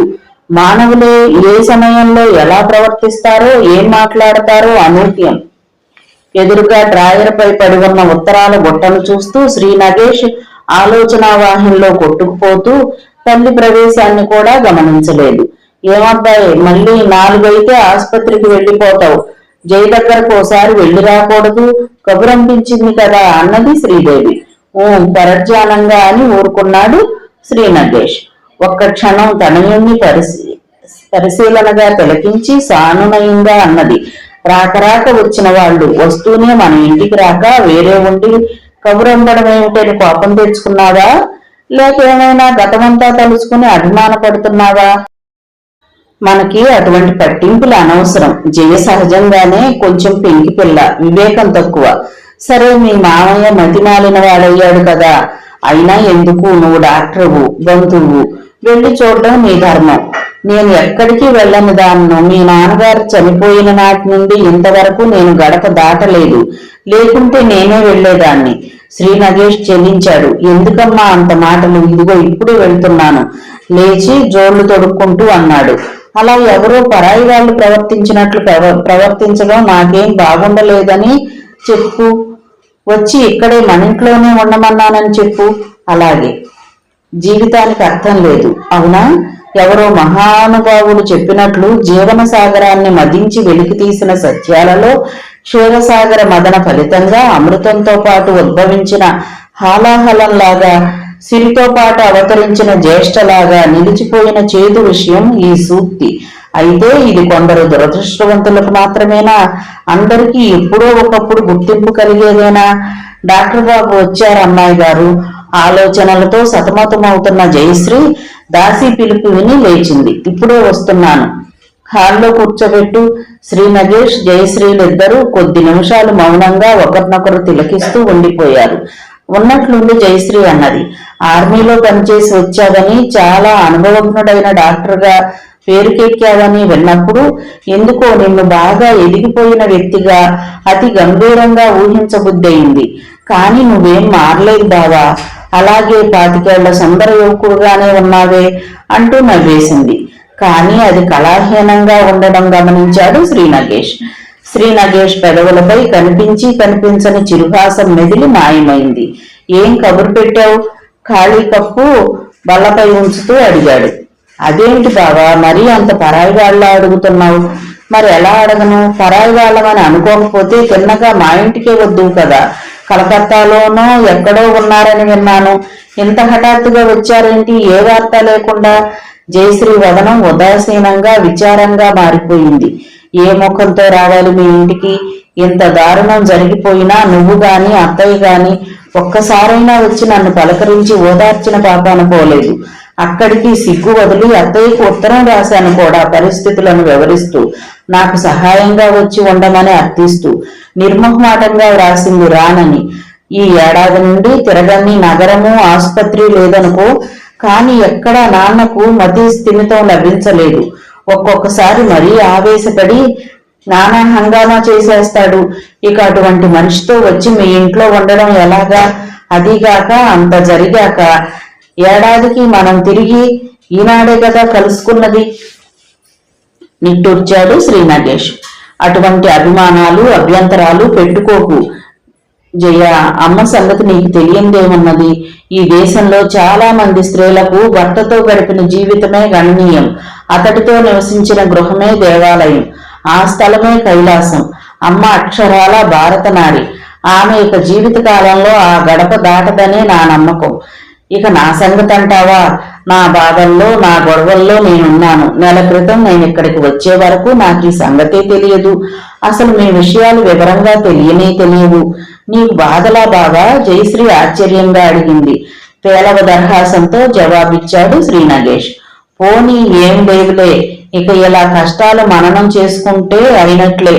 అసలు నన్ను చూడడంతోనే నువ్వెంత బాధపడి అధైర్యం ప్రదర్శిస్తావో, ఎలా ఊరడించాలో అని భయపడుతూ వచ్చాను. నువ్వు ధైర్యంగానే ఉన్నావు, నాకంతే చాలు. కొద్ది నిమిషాల నిశ్శబ్దం తర్వాత, అయితే మామయ్య ఎక్కడా కనిపించలేము శ్రీనగేష్ ప్రశ్నించాడు. ఉన్నారు మేడ మీద. అయితే అంతా వినే ఉంటావు. ఆయనకు ఇక కడసారిగా నీవే వైద్యం చేయాలి, అందుకే ఇక్కడికి తీసుకొచ్చాను. విషయమంతా నీకు తెలుసు కదా? తల అడ్డుగా ఊపాడు శ్రీనగేష్. ఊహం తెలీదు, ఏదో విషయం కర్ణాకర్ణిగా వినటమే తప్ప, అంతే. కానీ ఎవరి విషయాలు కూడా వారి పరోక్షంలో ఎవరు ఎంతటి ఆత్మీయులు చెప్పినా సరే వినను నేను. ఎవరి విషయం వారే ముక్తగా వినాలని నా సిద్ధాంతం. చెప్పిన మాటల్లో విమర్శల దృష్టి చిలవలు పలవలుగా తప్పనిసరిగా చేరతాయని నా ఉద్దేశం. శ్రీనగేష్ ముఖంలో చూస్తూ ప్రశ్నించింది జయశ్రీ. నాన్న కేసు తీసుకుంటావా నువ్వు? ప్రశాంత పరిస్థితులలో వాతావరణంలో తెలివైన మనస్తత్వ శాస్త్రజ్ఞుడైన వైద్యుడు బాగు చేయగల అవకాశం ఉన్నదనే నిర్ణయానికి వచ్చారు కడకు చాలా మంది డాక్టర్లు. ఎవరి దగ్గరకు వెళ్ళడమా అని మదనపడ్డాను. ఇప్పటికీ మదన పడుతూనే ఉన్నాను. సరే, నువ్వు ఆ మనస్తత్వం చదివిన వాడవే కదా. మెంటల్ డిసీజెస్ ను సైకలాజికల్ ట్రీట్ చేసి క్యూర్ చేయడంలో ట్రైనింగ్ అయ్యావు కదా. అందుకే ఇక నీ దగ్గరకు తీసుకొచ్చాను. నీకున్న అభిమానానికి సంతోషమే, కానీ నా వల్ల అయ్యేదో కాదో ముందు నేను ఆయన్ను చూడాలి. అయితే చూసే ముందు తప్పనిసరిగా కొన్ని విషయాలు వినాలి నువ్వు. తప్పకుండా, అది చాలా అవసరం కూడా. నీకు అభ్యంతరం లేనంత వరకు, వీలైనంత వరకు చెప్పు. ఆ రోజున మేమందరం తిరిగి వచ్చేస్తున్నాం. అంటే చిన్నన్నయ్య పెళ్లి చెడిపోయిన రోజు. నువ్వు అక్కడే ఉన్నావుగా, అంతా చూసావుగా. ఆ పెళ్లి జరిగినా బాగుండునేమో, ఈ యాక్సిడెంట్ జరగకపోను. అయితే ఆ పెళ్లి చెడగొట్టుకుపోతున్నప్పుడు యాక్సిడెంట్ జరిగిందా? అవును. ఆ పిశాచాలు ఎక్కడ దాపురించారో మా ప్రాణానికి. అసలు ఈ పెళ్లి ప్రస్తావన జరగకున్నా మా కుటుంబం ఎప్పటిలా సుఖంగా ఉండేదేమో. శ్రీనగేష్ మాట్లాడలేదు. ఇంకా పైన ఆమె చెప్పే విషయాల కోసం ఎదురు చూస్తున్నాడు.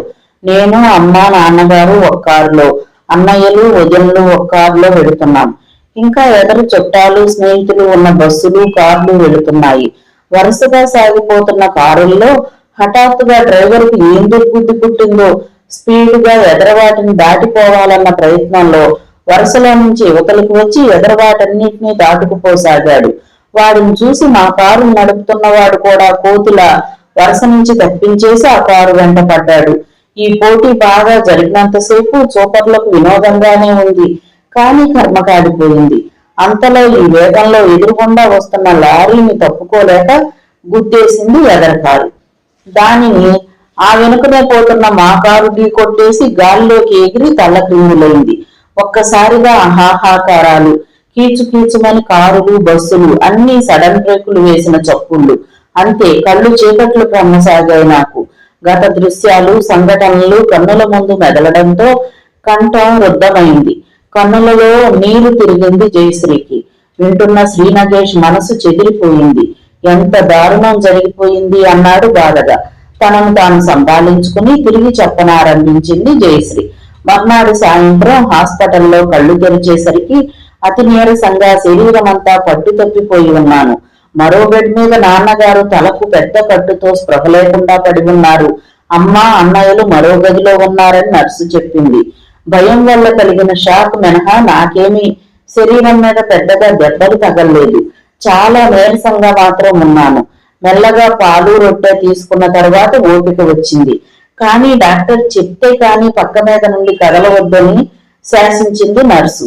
ఎప్పుడు డాక్టర్ వస్తారా, ఎప్పుడు అన్నయ్య వాళ్ళని అమ్మని చూస్తానా అని ఎదురు చూసిన నాకు డాక్టర్ వచ్చి మెల్లగా సానునయంగా చెవిన వేసిపోయాడు.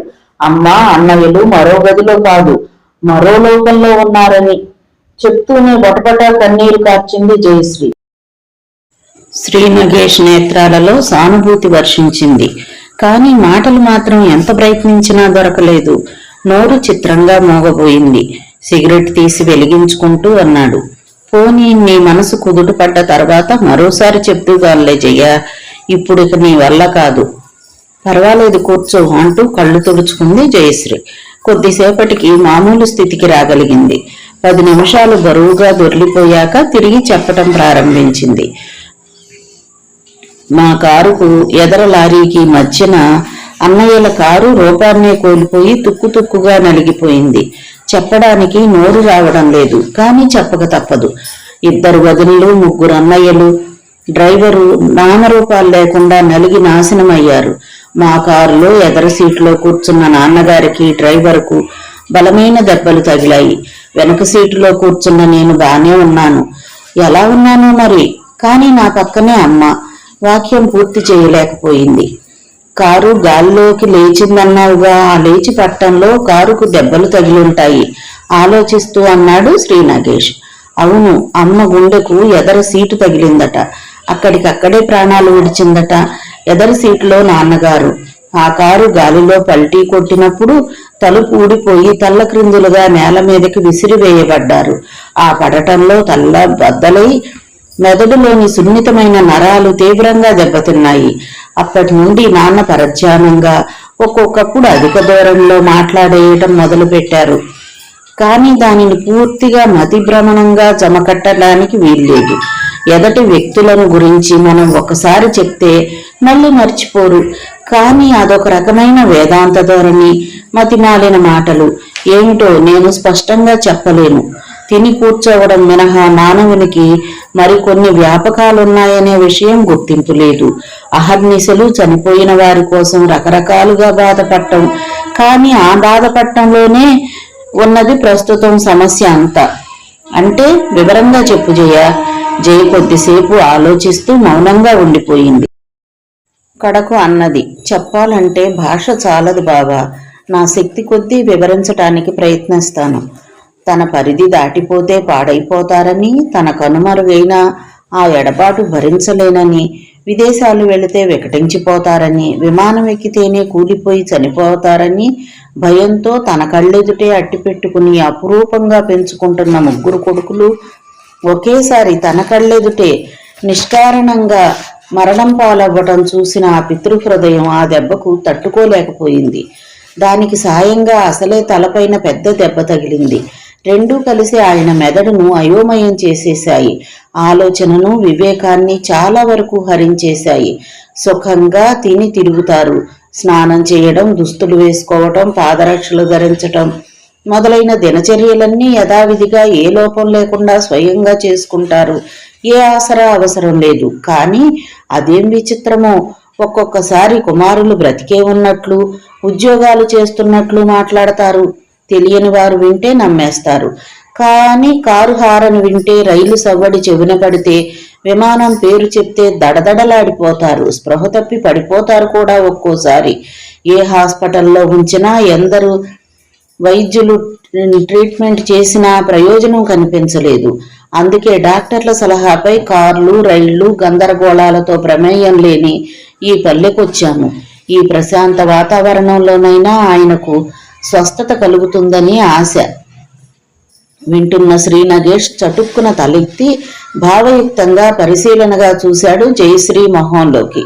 అర్థం కాని జయశ్రీ కొద్దిగా విస్మయంతో ప్రశ్నించింది. ఏంటి బావా?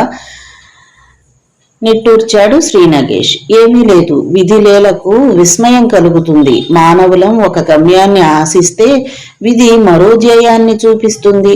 అర్థరహిత శృంఖలాలతో జీవితాన్ని అడుగడుగున బంధనామయం కావిస్తుంది. కోరిన కోరికను దూరం చేసి వేదనను ప్రసాదిస్తుంది. కోరని పెన్నిధిని ఒడిలో వేసి చిలిపిగా నవ్వుతుంది. అభిమానంగా, రోషంగా చూసింది జయశ్రీ. ఆత్మీయుడవని అన్ని విషయాలు వివరిస్తే అలుసై దిప్పుతున్నావా బావా? లేదు జయ, నొసలు చిట్లించాడు శ్రీ నగేష్. నేను అటువంటి వాడిని అవునో కాదో నీకు తెలియదా? నా మాటల సందర్భం కేవలం సింహావలోకనం మాత్రమే. పల్లెలంటేనే అసహ్యమైన నువ్వు పల్లెను కోరి రావాల్సి వచ్చింది. శాశ్వతంగా ఉండిపోవడానికి వచ్చావా? కాదనుకో, కానీ వచ్చాను. కొడుకులను, భోగభాగ్యాలను త్రాసులో తూచిన వ్యక్తి సామాన్య సుఖాన్ని, మనశ్శాంతిని కూడా కోల్పోయి అల్లాడుతున్నారు మామయ్య. పల్లె ప్రజలకే అంకితమైపోవాలని కోరుకున్న నేను, నా ధ్యేయం ఉద్భుతప్రాయమైపోయాం. పలు రకాల సమస్యలతో జీవన స్రవంతి బహుముఖి అయిపోయింది. ఈ బహుదారి ఆయువెంతో ఇంకెన్ని మలుపులు తిరుగుతుందో, ఎన్ని చీలికలు చీలుతుందో తెలియదు. చిత్రంగా కదలాడాయి జయశ్రీ కనుపాపలు. ఏమిటి బాబా, నీలో ఇదివరకటి చలాకీతనం లేదు, ఏం జరిగింది? నవ్వేశాడు నగేష్. ఏమీ లేదు, పద మామయ్యను చూద్దాం. అతడేదో చెప్పడం లేదని, ఆ నవ్వులో జీవం లేదని గ్రహించింది జయశ్రీ. ఇక రెట్టించి అడిగినా అతడు చెప్పడని తెలుసు. మేడమెట్లెక్కుతూ మధ్య ఆగి వెనుదిరిగింది జయశ్రీ. 2 మెట్లు కిందగా వస్తున్న నగేష్ కూడా ఆగాడు. చూడు బాబా, నువ్వు ఇంచుమించుగా అన్నయ్యల వయసు వాడివే. అటువంటి వారిని చూస్తే నాన్నగారి ధోరణి మరీ విపరీతంగా ఉంటుంది. ఇంతగా చెప్తున్నందుకు మాత్రం నువ్వేమీ అనుకోకూడదు. పరిస్థితి అటువంటిది. జయశ్రీ వదనంలో ఒక విధమైన జాలి కనిపించింది. గంభీరంగా అన్నాడు నగేష్. అనుకోవడానికి ఏమీ లేదు. నువ్వు ఈ వివరాలు చెప్పడం వల్ల నాకు కేసు ట్రీట్మెంట్ చేయడం తేలికవుతుంది. అది నాన్నగారి గది అంది గదిని చూపిన జయశ్రీ. జయశ్రీ గడప దగ్గర ఆగి కర్టను కొద్దిగా తొలగించి చూసింది.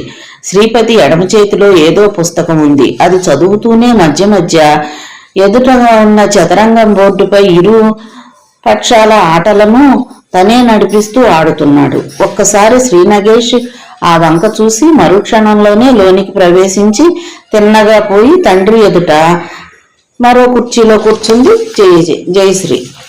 వచ్చావా అమ్మాయి, ఏం చేస్తున్నావు ఇంతవరకు? అడిగాడు శ్రీపతి కూతుర్ని.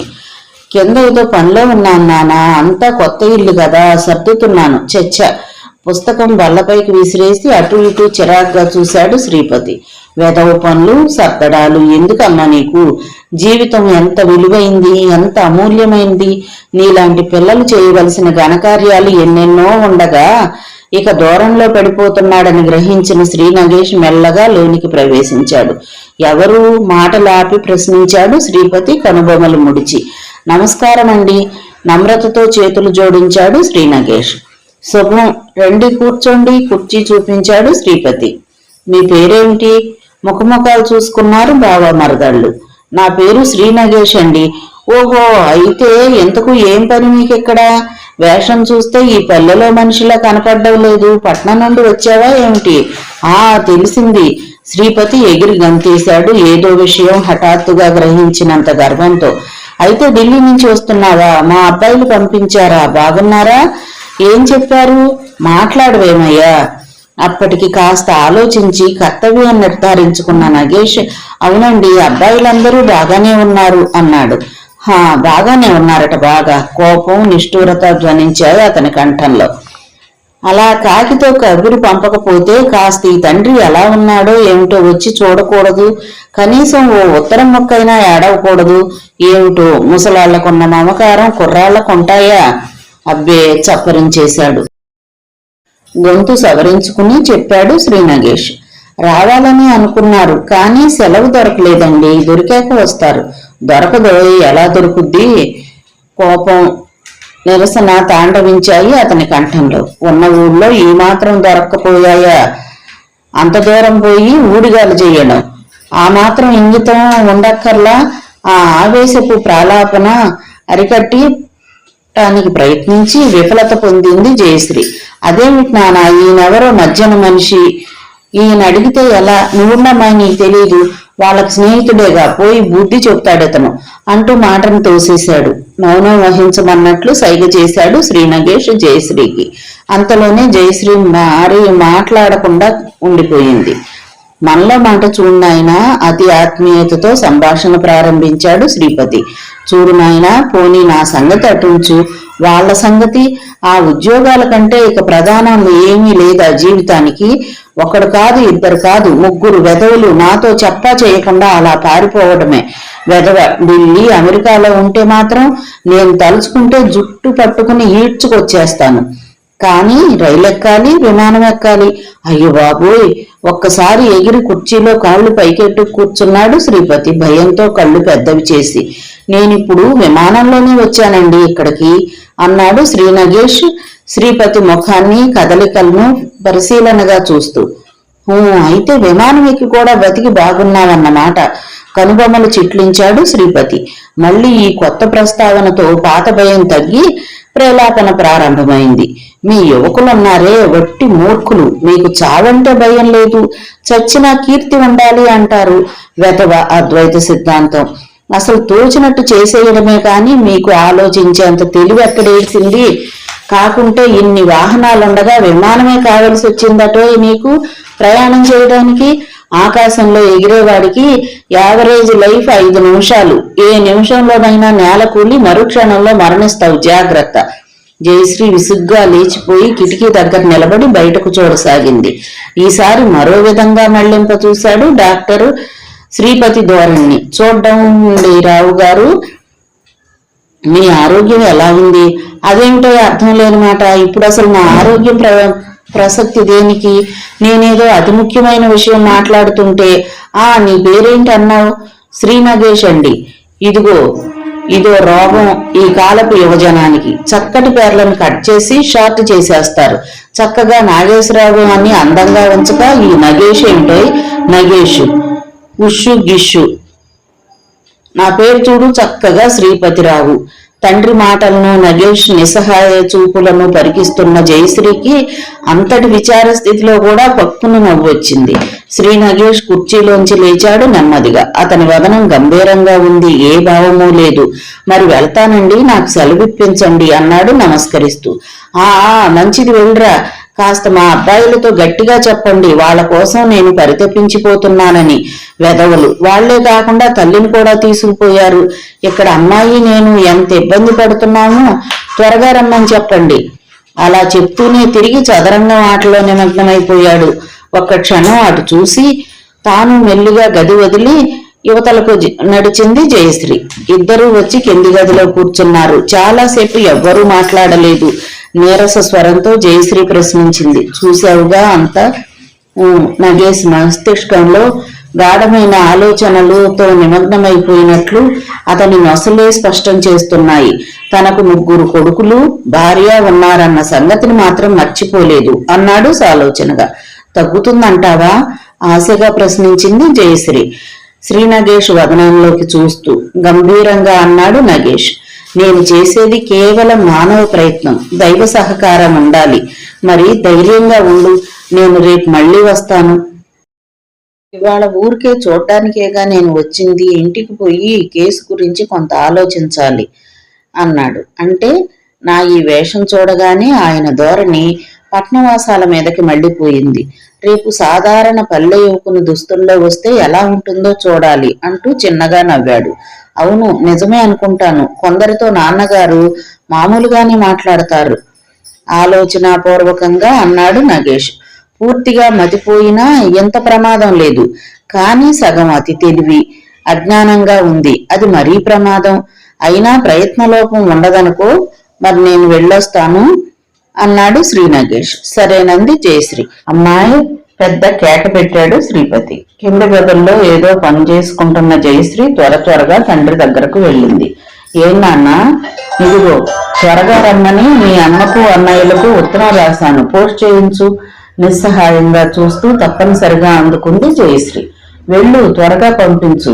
వెళ్లి 10 నిమిషాల్లో తిరిగి వచ్చింది జయశ్రీ. ఈసారి జయశ్రీ ప్రవేశాన్ని గమనించలేదు తన పుస్తక పఠనంలో లీనమైపోయి ఉన్న శ్రీపతి. చూడు నాన్న, మెల్లగా అతని పుస్తకం తన చేతిలోకి తీసుకుంది ఆమె. ఎప్పుడు ఇక ఇంతే అయితే ఎలా నాన్న? కాస్త ఇంట్లో నేను అటు ఇటు తిరిగి ఏదో ఒక పని చూసుకోకపోతే ఎలాగా? ఏం పని ఉందమ్మా, ఏం చేయమంటావు నన్ను? ఏం పని ఉందని అడుగుతారేమిటి నాన్న? నేనొక్కతను అన్ని విషయాలు చూసుకోలేక ఎంత శ్రమ పడిపోతున్నాను. ఇటు ఇంట్లో పని, నౌకర్లు చాలక అటు పొలం పనుల విషయం కూడా నేను ఎలా చూడగలను చెప్పండి? నిజమేనమ్మా, నాకు ఈ సంగతి తట్టనే లేదు. మరి అలా గదిలోనే కూర్చుంటే ఏ విషయమూ తట్టదు. కాస్త అలా బయటకు వస్తూ ఉంటే బాగుంటుంది. ఇన్నాళ్ళు మనం ఎక్కడెక్కడో ఉంటుంటే పొలాల అతిగతి కనుక్కునే నాదులు లేక రైతులు ఇష్ట ప్రకారం సాగిపోతుంది. మనం ఇక్కడికి వచ్చాం గనక కాస్త ఇప్పుడైనా వాటి జాడ కనుక్కుంటే. అవును నిజమే, అలాగేలే. ఎంతకు మనం ఇక్కడికి ఎందుకు వచ్చినట్లు ఆలోచన తెగక తల తడుముకుంటున్న తండ్రికి ఏం సమాధానాలు చెప్పాలో తెలియక తికమక పడుతూ ఉండగా ఆపద్బాంధవుల్లా ప్రవేశించాడు నగేష్. ఆనందంతో పరమ సంతోషంతో ఆహ్వానించింది జయశ్రీ. తెల్లని గ్లాస్కోలాల్చి కంచె పైన పండుగతో ప్రవేశించిన ఆ నిర్మల సౌందర్యమూర్తిని చూస్తూనే ఏమిటో కొండంత ధైర్యం వచ్చి నూతన బలాన్ని సంతరించుకున్నది జయశ్రీ మనస్సు. ఆగంతుకుని పరకాయించి చూశాడు శ్రీపతి. నమస్కారం అండి, ఏం చేస్తున్నారు అంటూ దగ్గరగా కూర్చున్నాడు నగేష్. ఓహో, నువ్వటోయ్, తేలిగ్గా నవ్వేశాడు శ్రీపతి. వేషం మారింది అంచేత చూడగానే గుర్తుపట్టలేదు. చిరునవ్వు నవ్వి ఊరుకున్నాడు శ్రీ నగేష్. కానీ శ్రీపతి జ్ఞాపక శక్తి, గుర్తింపు, జ్ఞానము ఉన్నందుకు లోలోన కొంత ఆశ్చర్యం, మరికొద్ది సంతోషం కూడా కలిగాయి. కానీ వ్యక్తమవ్వకుండా జాగ్రత్త పడ్డాడు. నీకేమిటయ్యా ఇక్కడ పని? ప్రశ్నించాడు శ్రీపతి. అందులోని భావం ఏమిటో సరిగ్గా అర్థం కాక కొద్దిగా కంగారు పడాల్సి వచ్చింది నగేష్కి. ఆయన డాక్టర్ నాన్న, ఈ ఊరే వారిది త్వరగా చెప్పింది జయశ్రీ. ఓహో, బాగుంది. అయితే ఈ పల్లెటూరులో డాక్టరా ఏమిటి? ఏదో కాలక్షేపం అండి, అంతే. అదొక వృత్తిగాను రాబడి కోసము కాదండి. ఇది ఎక్కడి వింత మనిషివయ్యా? కాలక్షేపానికి డాక్టర్గా పనిచేస్తున్నావా, లేక మానవ సేవ ఆదర్శంగా పెట్టుకున్నావా? ఆశ్చర్యంతో పాటు హేళన కూడా మిళితమై ధ్వనించింది ఆ కంఠం. ఈ రోజుల్లో ఇదో రోగం. ప్రతి వాడికి ఒక్కో ఆదర్శమని చెప్పుకోవడం ఫ్యాషన్ అయిపోయింది. ఎందుకు వచ్చిన ఆదర్శాలు? మనిషి అయి పుట్టాక చక్కగా 2 చేతులా ఆర్జించాలి.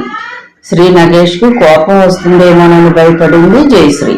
కానీ అతని వదనంలో గాని సంభాషణలో గాని ఎక్కడా అటువంటి ఛాయలేవీ కనపడలేదు. చాలా ఓర్పుగా, గంభీరంగా, శాంతంగా చెప్పాడు. నేను సైన్యంలో డాక్టర్గా పనిచేసి వచ్చాను కొన్నాళ్ళు. విధంగా వచ్చిన విద్యతో 10 మంది క్షేమం కొరకు పాటుపడాలని మినహా ఈ వృత్తిపై పెద్ద రాబడి రావాలని కోరికేమీ లేదండి నాకు. ఆశ్చర్యంగా ఉందే, ఈ కాలపు యువకులంతా మహానగరాల్లో ఉండాలని ఒబలాట పడుతుంటే నువ్వు ఇలా కావాలని పల్లెటూరికి అంకితమైపోవడం విశేషమే. అది ఒకందుకు మంచిదేలే. ఇక్కడ విమానాలు, కార్లు, రైళ్లు ఉండవు. అంచేత వాటి వల్ల చస్తామనే బెడతా ఉండదు. దానికేం గాని కాస్త అలా ఏదైనా షికారుకి వెళ్దాం, వస్తారేమిటి? షికారుకా? అవునండి, అలా పొలాల వైపు నడిస్తే మనసుకి ఆహ్లాదం, ఆరోగ్యం కూడాను. సరే నడవండి, తేలిగ్గానే అంగీకరించాడు శ్రీపతి. అయితే దుస్తులు మార్చుకుని వెళ్ళండి నాన్న అంది జయశ్రీ తండ్రిని. ఆ ఇప్పుడే వచ్చేస్తాను, మరో గదిలోకి వెళ్లిపోయాడు శ్రీపతి.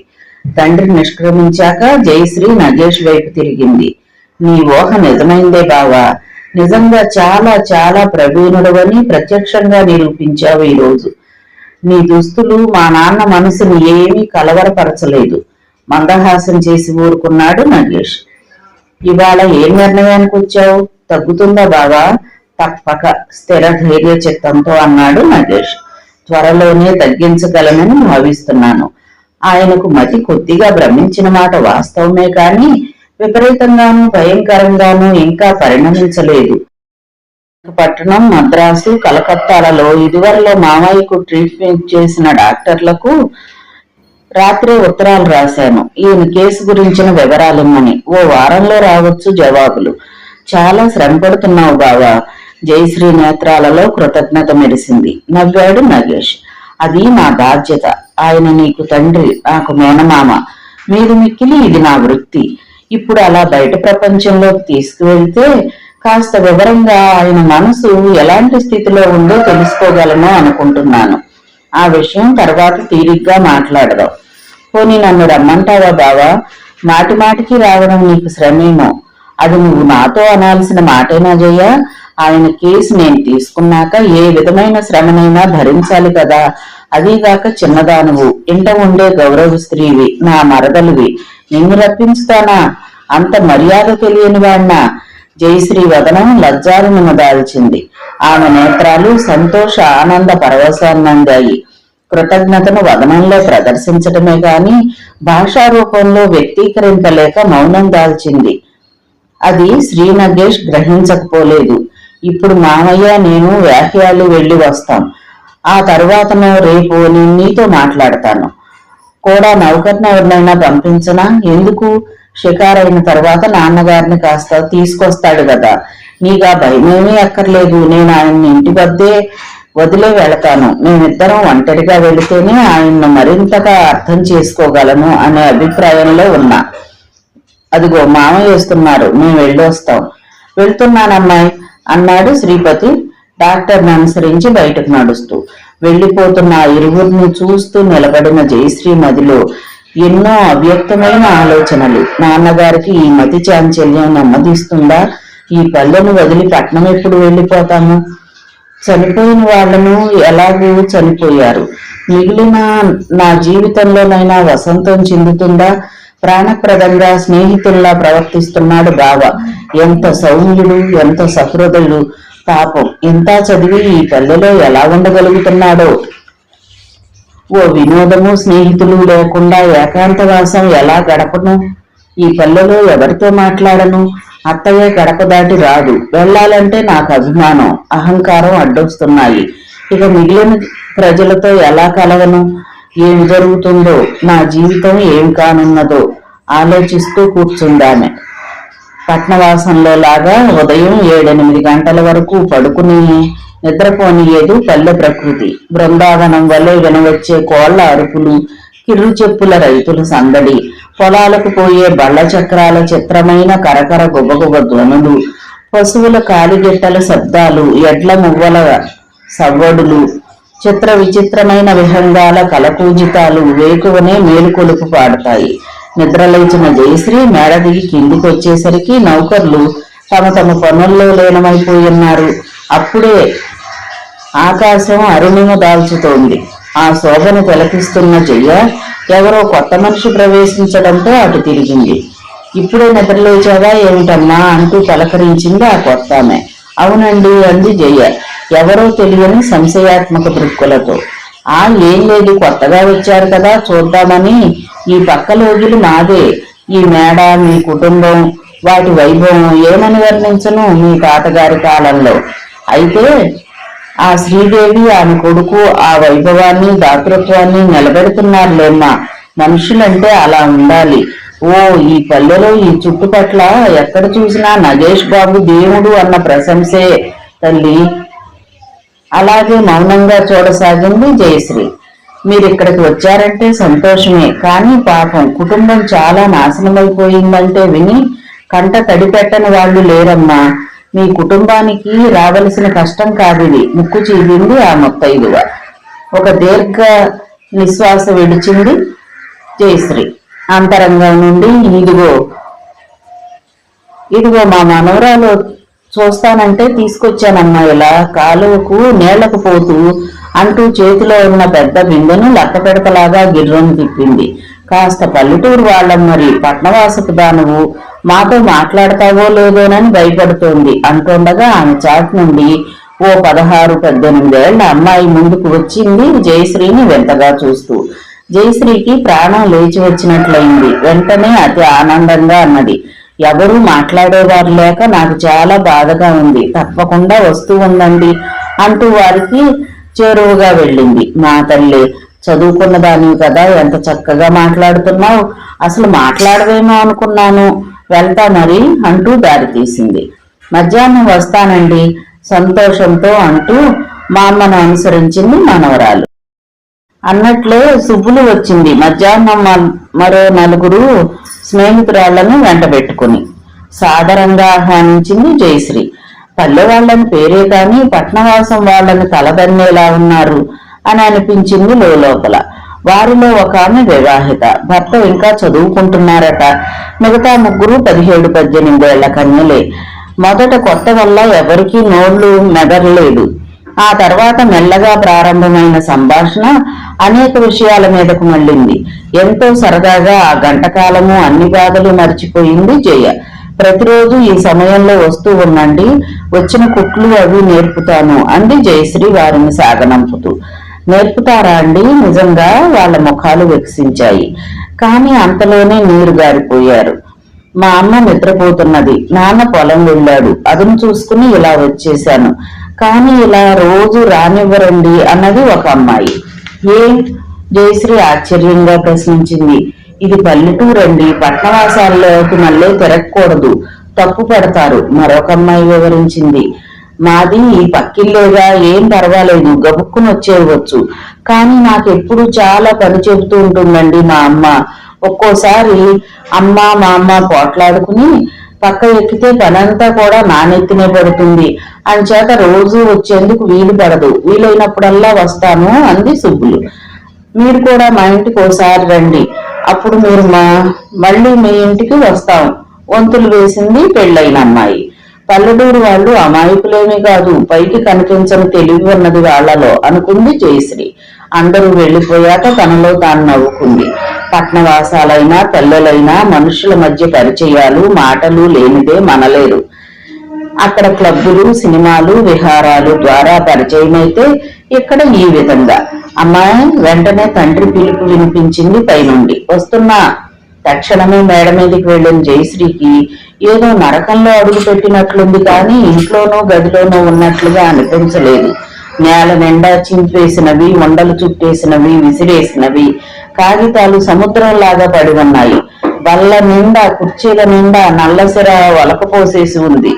జయను చూడగానే, చూడమ్మా, ఈ ఉత్తరం పోస్ట్ చేయించు, పొద్దుటి నుండి శ్రమపడి అతి ఘాటుగా బతిమాలుతూ ఏదో బాగా రాశాను, ఈ దెబ్బతో వెంటనే రైలు ఎక్కొచ్చేస్తారు, చూసుకో మీ అమ్మ అన్నయ్యలు. విసిగెత్తిపోయింది జయశ్రీకి. అంతవరకు ఇరుగు పొరుగు వాళ్లతో సరదాగా గడిపిన ఆమెకు పట్టణంలో తన చదువు, స్నేహితులు, వెంతలు, వినోద విహారాలు గుర్తొచ్చి ఈ నిశ్శబ్ద పల్లె వాతావరణంలో గత సంతోష జీవితాన్ని పోల్చుకోవడంతో మనసంతా చికాకు పడిపోయింది. పంపించమ్మాయి, వెళ్ళు, త్వరగా పోస్టుకు పంపించు హెచ్చరించాడు శ్రీపతి. పూర్తిగా ఓర్పు కోల్పోయింది జయశ్రీ. ఎక్కడికి పంపించన్నానా? వల్లకాట్లోకి. వాళ్ళంతా చచ్చారు, ఈ భూమి మీద లేరు. ఏమన్నావే? పిచ్చి చూపు చూస్తూ కుర్చీ నుండి లేచి కర్కశ స్వరంతో ప్రశ్నించాడు శ్రీపతి. ఏమంటారు బూడిద? వాళ్ళంతా చచ్చారనే ఆడవనా, మీరు ఇలా ఉన్నారని ఆడవనా? అన్ని విషయాల్లోనూ తెలివిగా ఉండి ఈ ఒక్క సంగతి మీకు గ్రహింపుకు రాకున్నది. ఆవేశంతో కోపంగా అరిచింది. వెంటనే పులిలా లంఘించాడు శ్రీపతి. నా ముద్దుల కొడుకులు చనిపోయారంటావా దౌర్భాగ్యురాల? వాళ్ళు హాయిగా ఢిల్లీలో ఉద్యోగాలు చేస్తుంటే ముందు నువ్వు చావు నువ్వు చావు కోపంతో అరుస్తూ కసిగా బలంగా కూతురు కంఠం నులిమివేయసాగాడు. మౌనంగా పెనుగులాడటమే కాని జయశ్రీ గొంతు ఎక్కడా పలకడం లేదు. రావు గారు గంభీర పురుష కంఠం వెనరావడంతో పట్టు వదిలేసి అటు చూశాడు శ్రీపతి. ఏమిటండి అది అంటూ ప్రవేశించిన నగేష్ ను చూసి నిశ్శబ్దంగా రోధిస్తూ పవిట కొంగు నోట్లో కుక్కుంటూ త్వరగా కిందికి పారిపోయింది జయశ్రీ. ఆమె వెళ్లిపోతున్న వైపు ఓసారి జాలిగా చూసి మెల్లగా శ్రీపతి వద్దకు నడిచాడు నగేష్. నిశితమైన అతని చూపులతో ఒక్కసారి చూపులు కలిపి ఆ వాడి చూపులను భరించలేక వెంటనే తలవాలు చేశాడు రావు. లెప్తకాలంలో అంత కోపము ఏమైపోయిందో ఓ కుర్చీలో కూలబడి ముఖానికి పై తువాలు అడ్డు పెట్టుకుని ఒక్కసారిగా బోరుమని విలపించాడు. నా ఒక్కగానొక్క కూతురు పట్ల చాలా దారుణంగా ప్రవర్తించాను డాక్టర్. ఏం చెయ్యను మరి? నా కొడుకులు చచ్చిపోయారంటుందా? చూడండి డాక్టర్, మా అబ్బాయిలు హాయిగా ఉద్యోగాలు చేస్తున్నారు. ఎవరి తరం నా కొడుకుల్ని చంపడానికి దుఃఖం మానేసి ఆవేశంగా లేచాడు శ్రీపతి. ఆ దేవుడు కాడు, యముడు కాడు, ఎవరు దిగి వచ్చినా నా కొడుకులను చంపి తీసుకుపోగలరా నేనుండగా? అంతకంతకు కోపంతో ముఖము కనుగుడ్లు కెంపు వర్ణం దాలుస్తుండగా తారస్థాయిని అందుకుంటున్న కంఠంతో చేతులు తిప్పుతూ కాళ్లు కసిగా నేలను బాత్తూ అరవసాగాడు.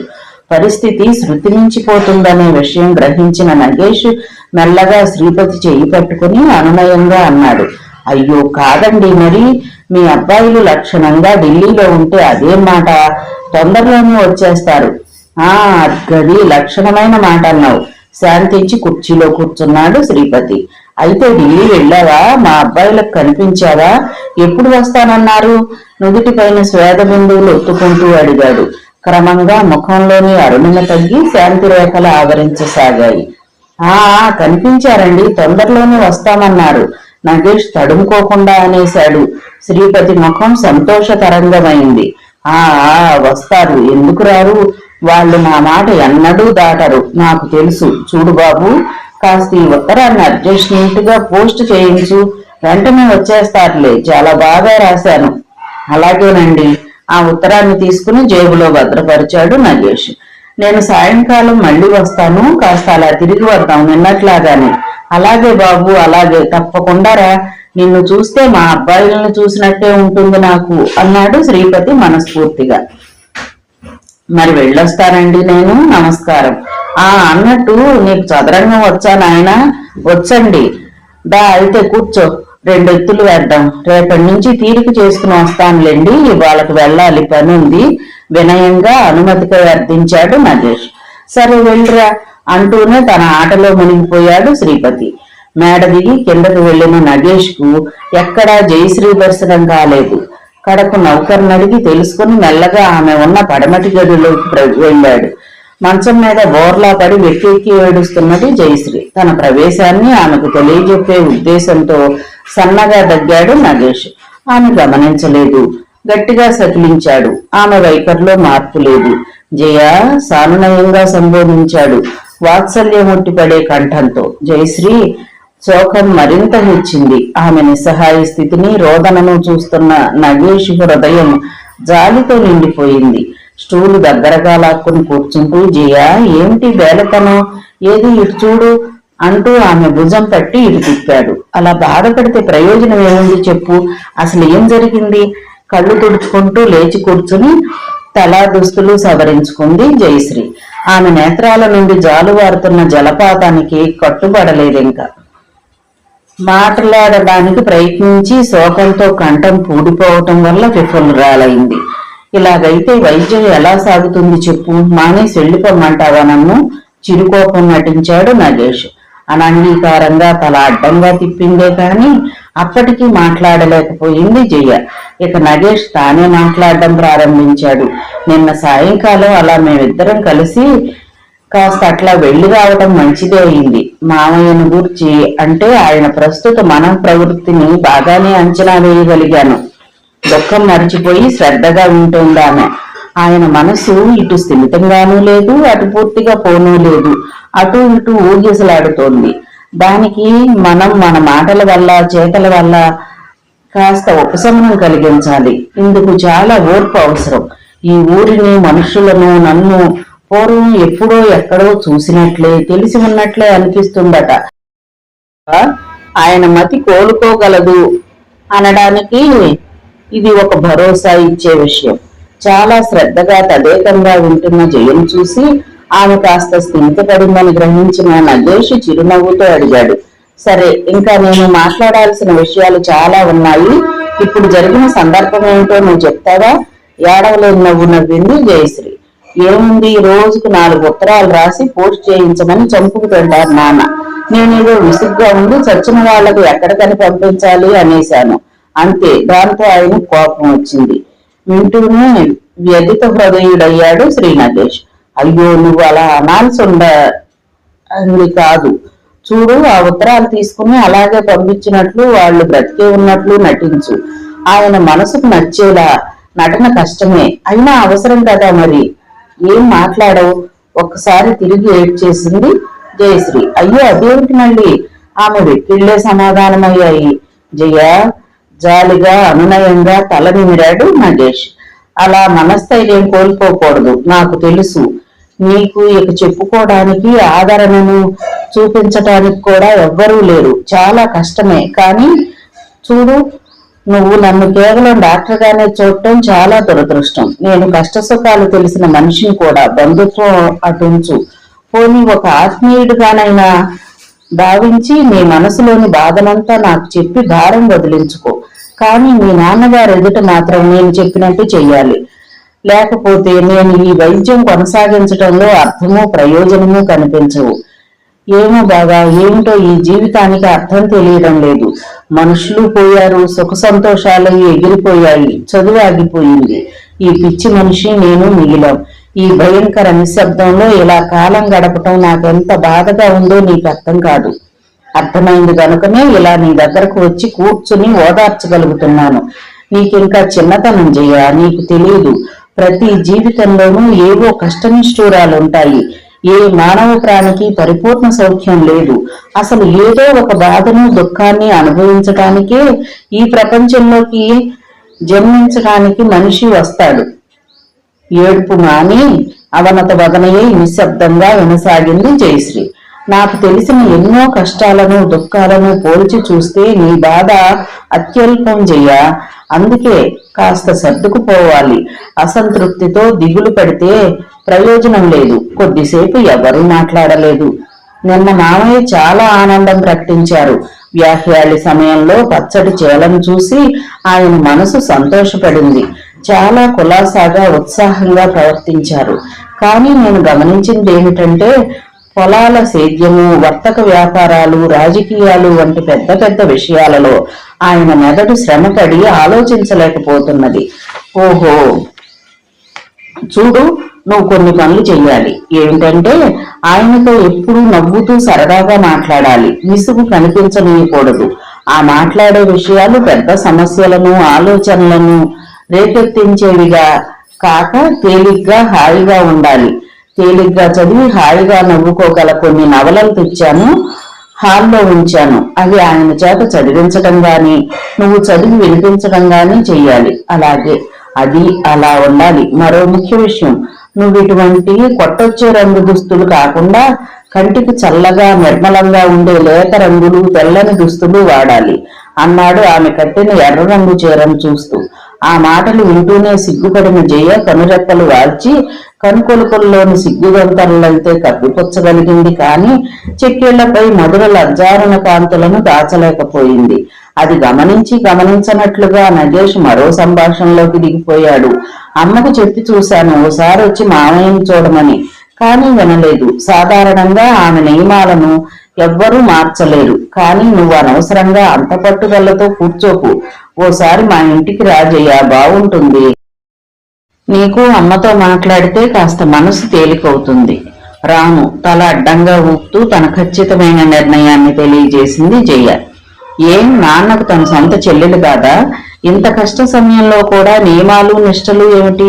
ఒక్కసారంటే ఒక్కసారి వచ్చి చూసిన పాపాను పోయిందా?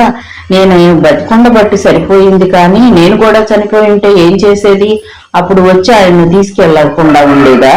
గడప దాటి రాదలుచుకోలేదు, ఇది నా నియమం అంటూ ఆయన కర్మానికి ఆయన వదిలేసి ఉండేదా? నిస్సహాయంగా చూశాడు నగేష్. సరే, నీ ఇష్టం, నీది మరీ ఆవేశ ధోరణి అంటూ వెళ్ళిపోయాడు. అతను వెళ్ళిపోయిన తర్వాత అతని సరళ సౌమ్యతలను గురించి కొద్దిసేపు ఆలోచించకుండా ఉండలేకపోయింది జయశ్రీ. మధ్యాహ్నం 2 గంటల వేళ పొలాల నుండి తిరిగి వస్తున్నాడు నగేష్. శీతాకాలపు ఎండ ఎక్కువగా ఉన్నా మేనిని తాకుతున్న శీతల వాయువుల వల్ల ప్రాణానికి సుఖంగానే ఉంది. నిండారా విరిసిన పలు రకాల పుష్ప సముదాయాలతో, చిత్ర విచిత్ర గతులతో, వయ్యారంగా నాట్యమాడుతున్న పచ్చని పైరులతో, నిండు వృక్ష సముదాయాలతో నిర్మలంగా ఉన్నది ప్రకృతి. ఏమేమో ఆలోచనలతో నడుస్తున్న అతనికి దూరాన ఎండలో మెలమెల్లాడుతూ కనిపించిన లేత నీలిరంగు కారు కొంత ఆశ్చర్యాన్ని కలిగించింది. ఎవరా అనుకుంటూ కొంచెం నడక వేగం హెచ్చించాడు. మరీ విశేషం ఏమన్నా ఉన్న సమయాల్లో మినహా పల్లెల్లో కార్లు కనిపించాయంటే ఆశ్చర్యమే. మరి ఈ కుగ్రామానికి కార్లు సాధారణంగా రావు. వచ్చినా అది మునసపు గారింటికి రావాలి, లేదా పట్టణాల్లో ఉన్న నా స్నేహితులు ఎవరైనా నా కోసం వచ్చి ఉండాలి అనుకుంటూ అతను కారుకి సమీపంలోకి వచ్చిన పిమ్మట కొంత ఆశ్చర్యపోయాడు. కారు బానెట్ ఎత్తి ఒక యువతి ఇంజన్ దగ్గర ఏంటో పరీక్షిస్తున్నది. అప్పటికే వాహనం చుట్టూ 7-8 మంది దారిన పోయేవాళ్లు, దూడలను కాసుకునే కుర్రాళ్లు పోగై వెంటగా చూస్తున్నారు. ఈ అమ్మే బండి నడిపేసుకొచ్చిందిరా, పట్నవాసపోళ్లు మగోళ్ల మాదిరిగా సోగ్గా తిరుగుతారా. ఆ చుట్టూ చేరిన వాళ్ళు ఇష్టానుసారంగా వ్యాఖ్యానిస్తున్నారు. యువతి తలెత్తి అటు ఇటు ఇబ్బందిగా చూడసాగింది. ఆమె మనస్థితిని గ్రహించగలిగిన నగేష్ పాపం ఏదైనా అవసరం వచ్చిందేమో, వెళ్లి సహాయపడదామా అనుకున్నాడు. అయినా నన్ను అడగండి, వెళ్తే ఏమనుకుంటారో అనుకుంటూ ముందుకు 2 అడుగులు వేశాడు. ఈ ఊరి పేరేంటబ్బాయ్? ప్రశ్నించింది ఆమె చుట్టూ ఉన్న వారిలో ఒకరిని. ఆమెను విస్మయంగా చూస్తున్నారే గాని వారెవరికి సమాధానం చెప్పాలని తోచలేదు. కాని వెళ్లిపోతున్న నగేష్ కు ఆ ప్రశ్న వినిపించి వెనుదిరిగాడు. అంతలో ఆ యువతి దృష్టి కూడా నగేష్ మీద పడింది. నారాయణపురం ఇక్కడికి ఎంత దూరం అండి? ప్రశ్నించింది ఎవరో మర్యాదస్తుడైన పల్లె యువకుడులాగా భావించి. ఇదిగోనండి, ఇదే, ఈ కనిపిస్తున్న పల్లె అంటూ ఎండకు ధరించిన గాగుల్స్ తీసేస్తూ కారు దగ్గరకు నడిచాడు నగేష్. డాక్టర్ బాబు, డాక్టర్ బాబు అంటూ వాహనం చుట్టూ ఉన్న ప్రేక్షకులంతా కొంచెం దూరంగా తొలిగి నిలబడ్డారు. థ్యాంక్స్. శ్రీ నగేష్ కు కృతజ్ఞతలు తెలుపుతూ ఆ యువతి అంతలోనే అతన్ని గుర్తించినట్లు, ఓ మీరా, నమస్కారం అండి అన్నది 2 చేతులు జోడించి. ఆనందం, సిగ్గు, విచారం త్వరగా రంగులు మారిపోసాగాయి ఆమె వదనంలో. యాంత్రికంగా ప్రతి నమస్కారం చేసి అలానే చూస్తూ ఉండిపోయాడు శ్రీ నగేష్. మీకు నేను తెలుసా అండి? ప్రశ్నించాడు. ఆమె విషాదం ఒలికిస్తూ నవ్వింది. మీకు నేను తెలుసు, కానీ మర్చిపోయి ఉంటారు. ఆ కంఠం, ఆ మాట వినగానే మరి ఆలస్యం లేకుండా గుర్తుకు వచ్చింది నగేష్ కు. ఓ మీరా, తెలుసు, క్షమించండి. ఏమిటిలా వచ్చారు? శ్రీపతి గారు, వారి అమ్మాయి ప్రస్తుతం ఈ ఊళ్ళోనే ఉంటున్నారట. ఓసారి చూసిపోదామని. ఏ స్నేహ బాంధవ్యాలు లేకున్నా పరిచయస్తులను ఓసారి చూడటం మానవ ధర్మం కదా. పిచ్చాయన ఇంటికి పిచ్చాయన్ను చూడడానికి సోపర్లు గుసగుసలకు చెప్పుకున్నారు. మీ బంధువులేగా, వారిల్లు మీకు తెలిసే ఉంటుంది అడిగింది శ్రీలక్ష్మి అతన్ని. కారు ఊళ్ళోకి పోనివ్వండి, చెప్తాను, నేను నడుస్తూ ఉంటాను అన్నట్టు. కారుకి ఏమిటి ట్రబుల్? లేదు, ఇంజన్ హీట్ అయితే కొంచెం కూలింగ్ ఇచ్చాను అంతే అన్నదాన్ని బానెట్ దింపేస్తూ. రండి, మీరు రండి, కలిసి వెళ్లిపోదాం. మళ్ళీ మీరు నడవడం దేనికి? ఫ్రంట్ డోర్ తీస్తూ అతన్ని ఆహ్వానించింది. ఎందుకులేండి, అంతా కలిసి ఓ 6 ఫర్లాంగ్ దూరం, మీరు తిన్నగా వెళ్ళిపోండి. ఆమె తిరిగి మాట్లాడలేదు, కానీ డోర్ పై చెయ్యి వేసి అలాగే నిలబడింది. ఆ నేత్రాలలోని అభ్యర్థనను తృణీకరించలేకపోయాడు నగేష్. కనిపించని చిరునవ్వుతో సరే పదండి అంటూ వచ్చి సీట్లో కూర్చుని తలుపు వేసుకున్నాడు. ఆమె తృప్తిగా నిట్టూర్చి స్టీరింగ్ చేతబట్టింది. భలే కారు స్టార్ట్ కాగానే పిల్లలంతా సంతోషంతో చప్పట్లు కొట్టారు. పల్లె జనం అన్నాడు నగేష్. మరి వ్యాఖ్యానం అవసరం లేకుండా గ్రహించినట్లు అటువంటి సంఘటనలను లెక్క చేయనట్టు నిర్లక్ష్యంగా నవ్వి ఊరుకున్నది ఆ యువతి రోడ్డుపైనే దృష్టి నిలిపి. మందరస్వరంతో అన్నాడు నగేష్. ఆ రోజు మిమ్మల్ని కేవలం పెళ్లి కూతురు వేషంలోనే చూశాను, అంచేత చూడగానే ఇవాళ గుర్తుపట్టలేకపోయాను. శ్రీలక్ష్మి కదండి మీ పేరు? అవును. ఎక్కడో దూర తీరాల నుండి గాలిలో తేలుతూ వినవచ్చిన కోకిల స్వరంలాగా పలికిందా కంఠం. ప్రస్తుతం శ్రీపతి గారికి నేనే వైద్యం చేస్తున్నాను అన్నాడు నగేష్. శ్రీలక్ష్మి వదనం విషాద మేఘాచ్యుతమైంది. నీరసగాత్రంతో అన్నది. ఏమిటో వారి కుటుంబానికి సంభవించిన దారుణమైన ఆపదను తలుచుకున్న కొద్దీ మనసు ఏమిటోగా అయిపోతుంది. ఆ వివాహం చెడిపోకుండా వాళ్ళందరూ ఆ రోజున అలా వెళ్ళిపోకుండా ఉంటే మరో విధంగా జరుగునేమో అంటారు కొందరు. ఒక్కొక్కప్పుడు నాకు కూడా ఆ వాదన నిజమేనేమో అనిపిస్తుంది. మనస్సు అవ్యక్తమైన బాధకు లోనవుతూ ఉంటుంది. మానవుడి మెదడుకు రకరకాల ఆలోచనల్లో కొట్టుకుపోవటం సరదా. వివేకవంతులు అన్ని పట్టించుకోకూడదు.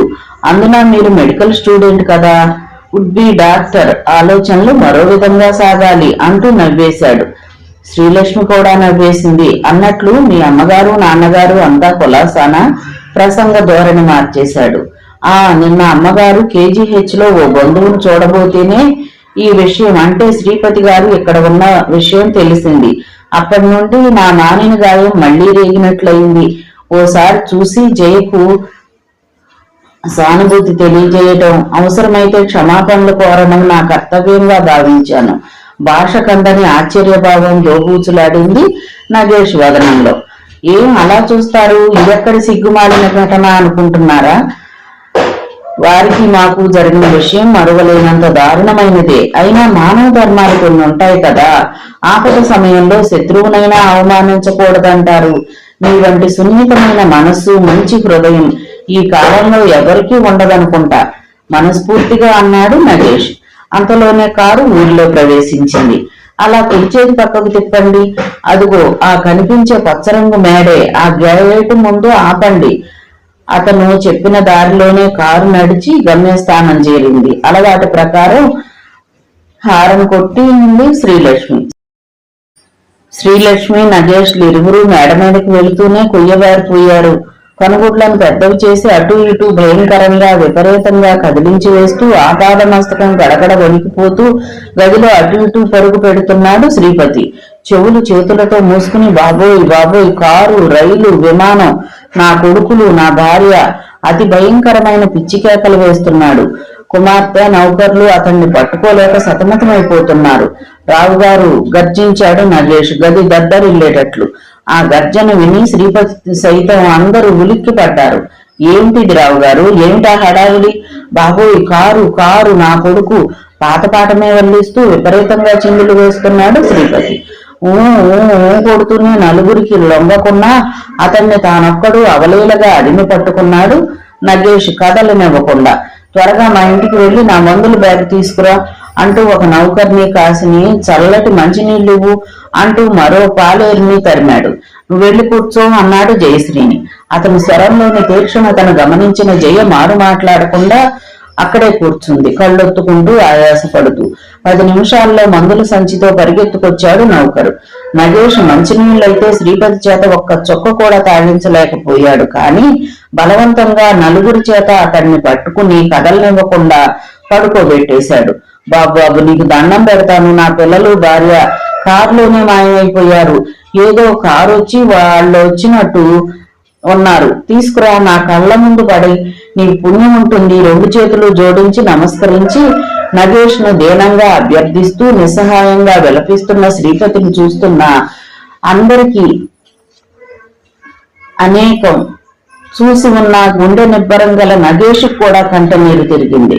వస్తారు, మీరు కుదురుగా ఉండండి, ఒక్క క్షణం కదలకుండా పడుకోండి అంటూనే నెమ్మదిగా ఇంజెక్షన్ చేసేశాడు నగేష్. అంతే, 5 నిమిషాలు గడిచేసరికి కుదురుగా పడుకుని మత్తుగా నిద్రపోసాగాడు శ్రీపతి. అందరూ ఒక్కసారిగా తేలిక పడ్డట్టు నిట్టూర్చారు. చేతులు కడుక్కుంటూ జయశ్రీ వైపు చూశాడు నగేష్. జయశ్రీ అతని చూపుల్లోని భావాన్ని గ్రహించింది. కింద వీధిలో ఏదో కారు హారని వినిపించింది. అంతే, చక్కగా మాట్లాడుతున్న నాన్న ఇలా మొదలు పెట్టేశారు. మంద్రస్వరంతో చెప్తూ జయశ్రీ నేత్రాలు అప్రయత్నంగా ద్వారం వైపు చూసింది. అచ్చట కిన్నురాలై నిలబడి ఉన్న శ్రీలక్ష్మి కనిపించడం జరిగింది. వెంటనే మాటలు ఆపేసి తీక్షణమైన దృష్టితో ఆగ్రహంగా లేచి నిల్చుంది. అమాంతంగా అలా మారిపోయిన ఆమె అవతారాన్ని చూసి ఎవరి మటుకు వారే ఆశ్చర్యంగా తిలకించసాగారు. ఎందుకే రాక్షసి, ఇక్కడికి కూడా దాపురించావు? ఒక్కో మాటే కక్షగా ఉచ్చరిస్తూ ఆమె దగ్గరగా నడిచింది జయశ్రీ. జయ అంతకంటే మాట్లాడలేకపోయింది శ్రీలక్ష్మి. ఎప్పుడైతే నిన్ను మా అన్నయ్యకు చేసుకుందాం అనుకున్నామో ఆనాడే ఆ మరుక్షణంలోనే మింగేశావు అందరినీ. మిగిలిన వాళ్లకు పిచ్చెక్కించావు. నువ్వు మనిషి వనుకుని భ్రమించావు, కానీ నువ్వు శనిదేవతవు, మృత్యుముఖానివి. జయ కంఠం అంతకంతకు తారస్థాయిని అందుకుంటున్నది. నీ పాటు సంబంధమే లేకుంటే, అది అలా బెడిసి కొట్టకపోతే మేము ఆ రోజున ఆ దిక్కుమాలిన ప్రయాణం చేయవలసి వచ్చేది కాదు. జయ మధ్య నగేష్ నచ్చజెప్పడానికి ప్రయత్నించాడు. ఇంటికొచ్చిన అతిథిని ఎలాగైనా అవమానించడం? నువ్వుండు బావా, నువ్వేమీ చెప్పొద్దు. నా బాధ నీకు అర్థం కాదు. ఈమెను చూస్తుంటే నా మేను ఉడికిపోతున్నది, నా మనసు రగులుకుపోతున్నది, నా బాధ అధికమైపోతున్నది. చిచ్చిచ్చి, ఈ నష్టజాతకి అతిథిగా వచ్చిందా? సరే, నీ ఇష్టం, నేను వెళుతున్నాను. ఓ 2 గంటల్లో మామయ్యకు మెలకువ రావచ్చు. మళ్ళీ ఏమైనా హంగామా చేస్తే కబురు పెట్టు అంటూనే నిష్క్రమించాడు నగేష్ అక్కడి నుండి. అందుకు జయ ఏమీ సమాధానం చెప్పలేదు. కానీ తిరిగి శ్రీలక్ష్మి వంక చూస్తూ, ఇంకా నిల్చున్నావే, గెట్ అవుట్, లేకుంటే మెడబెట్టి గెంటేస్తాను అరిచింది. ఆ అండ చూసుకుని నౌకర్లు లేచారు. నడువమ్మ నడువు, ఇక్కడ మీకు ఎవరున్నారు గనక. విస్మయాన్ని విషాదాన్ని తాత్కాలికంగా వెనుకకు నెట్టి హేళనగా ఒక నవ్వు నవ్వింది శ్రీలక్ష్మి. మర్యాదగా మాట్లాడటం నేర్చుకో జయ. బంధుత్వం విధి ప్రభావం వల్ల వికటించిన స్నేహాన్ని నిలుపుకుందామనే ఉద్దేశంతోనూ మానవత్వంతోనూ సానుభూతితోనూ వచ్చాను. కానీ మీ నుండి ఏమీ ఆశించి రాలేదు. లోగడ నాతో బంధుత్వాన్ని కోరి చెడగొట్టుకున్నట్లే ఇప్పుడు నేను అందివ్వబోయే స్నేహాన్ని కూడా నీ అంతట నువ్వే అనర్హురాలిగా నిరూపించుకుంటే అది నా దోషం కాదు. వెళ్తున్నాను. కానీ జయ, ఒక్కటి మాత్రం అనకుండా ఉండలేను. నువ్వు ఆవేశంలో అన్నావో అవివేకంగా అరిచావో నాకు అనవసరం. కానీ నేను విని మౌనం వహించలేని, జన్మ జన్మలకు మర్చిపోలేని మాటలన్నావు జయ. నాతో వివాహం నిశ్చయమై నా దురదృష్టం వల్ల నీ అన్న చచ్చాడనుకుంటే ఎంత అల్పాయుష్కుణ్ణి వివాహమాడి జన్మంతా దుఃఖించాల్సిన దురదృష్టం నాకు లేని మహా అదృష్టవంతురాలిని అని నేను అనుకుంటున్నాను. మనుష్యుల నుండి ఇంకా ఇంకా డబ్బు పిండి కూడబెడుతుంటే ఆ కూడబెట్టినది తినడానికే అదృష్టం లేకుండా పోయారు. అదే చేతులారా చేసుకున్న అనర్థం. Good bye. అందరి సమక్షంలో అంత పౌరుషంగా మాట్లాడిందే గాని మేడ దిగి కారు చేరేసరికి శ్రీలక్ష్మి నిగ్రహమంతా చెదిరిపోయి ఆవేదన కన్నీటి రూపంలో బహిర్గతమైంది. జలజల రాలిపోతున్న అశ్రువులను ఒత్తుకోవాలనే గుర్తింపు కూడా లేకుండా కారు తలుపుపై చెయ్యి వేసి పరధ్యానంగా నిల్చున్న ఆమెను ఇరుగు పొరుగు వింతగా చూడసాగారు. ఏంటా ధైర్యం లక్ష్మి గారు? మాటలకు ఉలిక్కిపడి చూసిన ఆమెకు కారుకు అటుపక్కగా నిల్చున్న నగేష్ కనిపించాడు. రండి, మా ఇంటికి వెళదాం. రోడ్డు మీద ఏమిటలా ప్రవర్తిస్తున్నారు? థ్యాంక్స్, వద్దులేండి, సెలవు. మీ మంచితనాన్ని మర్చిపోలేను అని కళ్ళొత్తుకుని కారులో కూర్చున్నదామె. అలా అనకండి, ఆహ్వానాన్ని అంగీకరించడం కూడా మర్యాదస్తుల లక్షణం అంటూ తాను కారుకి కూర్చున్నాడు నగేష్. నేను ఎక్కేశాను, మరి మా ఇంటికి పోనిస్తారో మీ ఊరికి తీసుకుపోతారో మీ ఇష్టం, నేను మాత్రం దిగను అన్నాడు నవ్వుతూ. శ్రీలక్ష్మి కూడా నవ్వేసింది. మీరంతా ఆదరంగా ఆహ్వానిస్తే ఎందుకు రాను? కారు నగేష్ ఇంటి ముందు ఆగే వరకు మళ్ళీ ఎవ్వరూ మాట్లాడలేదు. ఒక నౌకరు పరుగున వచ్చి కారు తలుపు తీసి చేతులు కట్టుకు నిల్చున్నారు. నగేష్ దిగి, దిగండి లక్ష్మి గారు అన్నాడు. కారు లాక్ చేసి దిగి వచ్చింది లక్ష్మి. ఆ గృహాన్ని విస్మయంతో చూస్తూ నిల్చున్న శ్రీలక్ష్మిని నవ్వుతూ ప్రశ్నించాడు శ్రీ నగేష్. ఏమండి అలా చూశారు? మా ఇల్లు బాగుండలేదా? ఆమె మధురంగా నవ్వింది. పల్లెలో వారికి కూడా ఎంత మంచి ఇళ్ళు ఉంటాయని అంది. ఏమో, ఏం పట్నవాసం వాళ్ళకే ఉండాలా ఎంత మంచి? ఇద్దరు నవ్వుకున్నారు. అయ్యగారు అంటే ఈ అమ్మగారు వచ్చారేంటి? విస్తుపోతూ చూస్తూ నిల్చున్న నౌకరు ఆంతర్యం గ్రహించిన నగేష్ లోపల చిన్నగా నవ్వుకుంటూ, ఒరే, బంధువులు వచ్చారని అమ్మగారితో చెప్పు, లోపలికి పోయి అని ఆజ్ఞాపించాడు. చిత్తం వాడు లోనికొక్క పరుగు తీశాడు. రండి లోపలికి అన్నాడు లక్ష్మి వైపు తిరిగి నగేష్. ఆ నడవండి అతన్ని అనుసరించిందామె. వార్త విన్న శ్రీదేవి వారికి ఎదురుగా వచ్చింది. మా అమ్మగారు అన్నాడు శ్రీలక్ష్మితో నగేష్. నమస్కారం అండి అంది శ్రీలక్ష్మి శిరస్సు కొద్దిగా వంచి నమ్రతగా చేతులు జోడించి. శ్రీలక్ష్మి అపురూప సౌందర్యానికి వినయ విధేయతలకు ముగ్ధురాలైపోయింది శ్రీదేవి. ఆమె దగ్గరగా వచ్చి చెయ్యి పట్టుకుని దామ్మ కూర్చో అంటూ తన పక్కనే సోఫాలో కూర్చోబెట్టుకుంది. ఎదుటి సోఫాలో చిరునవ్వులొలిగిస్తూ కూర్చున్నాడు నగేష్. శ్రీదేవిని చూస్తూనే శ్రీలక్ష్మి అత్యంత విస్మయం చెందింది. నగేష్ తల్లిగారంటే ఎవరో ముసలామె అనుకున్నది, కానీ టీవీగా ఒక మహారాజ్ఞిలా ఉన్నదామె. ఒక్క బొట్టు మినహా పూర్తి నిండు అలంకరణలోనే ఉంది శ్రీదేవి. తెల్లని పట్టుచీర, పట్టు జాకెట్టు, మెడలో పెద్ద బంగారు గొలుసు, చేతులకు నిండుగా బంగారు గాజులు, చెవులకు రబ్బల దుద్దులు, సాధారణంగా దువ్వి సెగ చెట్టుకున్న పెద్ద వంకుల జుట్టు, బంగారు వన్న శరీర ఛాయ, నిండు విగ్రహము, చక్కగా హుందాగా చక్రవర్తినిలా మాట్లాడుతున్న ఆ తీరు చూపరులను ముగ్ధులను చేసి వారికి ఎనలేని భక్తి గౌరవ భావాలను కలిగిస్తాయి.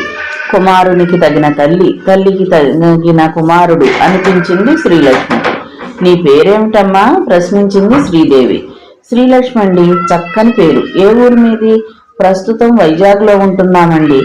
ఓహో, అయితే ఈ ఊరు అంటూ అర్థోక్తిగా ఆపేసింది శ్రీదేవి. ఆమె భావాన్ని గ్రహించిన శ్రీలక్ష్మి సమాధానం ఏం చెప్పాలో తెలియక తెగమక పడుతూ భూమి వైపు చూస్తూ కూర్చుంది. ఆమె వదనంలోని కాంతి, పెదవులపై నర్తిస్తున్న చిరుహాసము అదృశ్యమయ్యాయి. నగేష్ కు మెరుపులాంటి ఆలోచన తట్టింది. ఆమె మెడిసిన్ 4వ సంవత్సరం చదువుతుందమ్మా. ఇంకొక ఏడాది గడిస్తే డాక్టర్ అయిపోతారు. నా హాస్పిటల్ చూద్దామని వచ్చారట. తృప్తిగా ఊపిరి వదిలింది నగేష్ వంక కృతజ్ఞతతో చూస్తూ శ్రీలక్ష్మి. శ్రీదేవి అంది, చాలా సంతోషమమ్మా.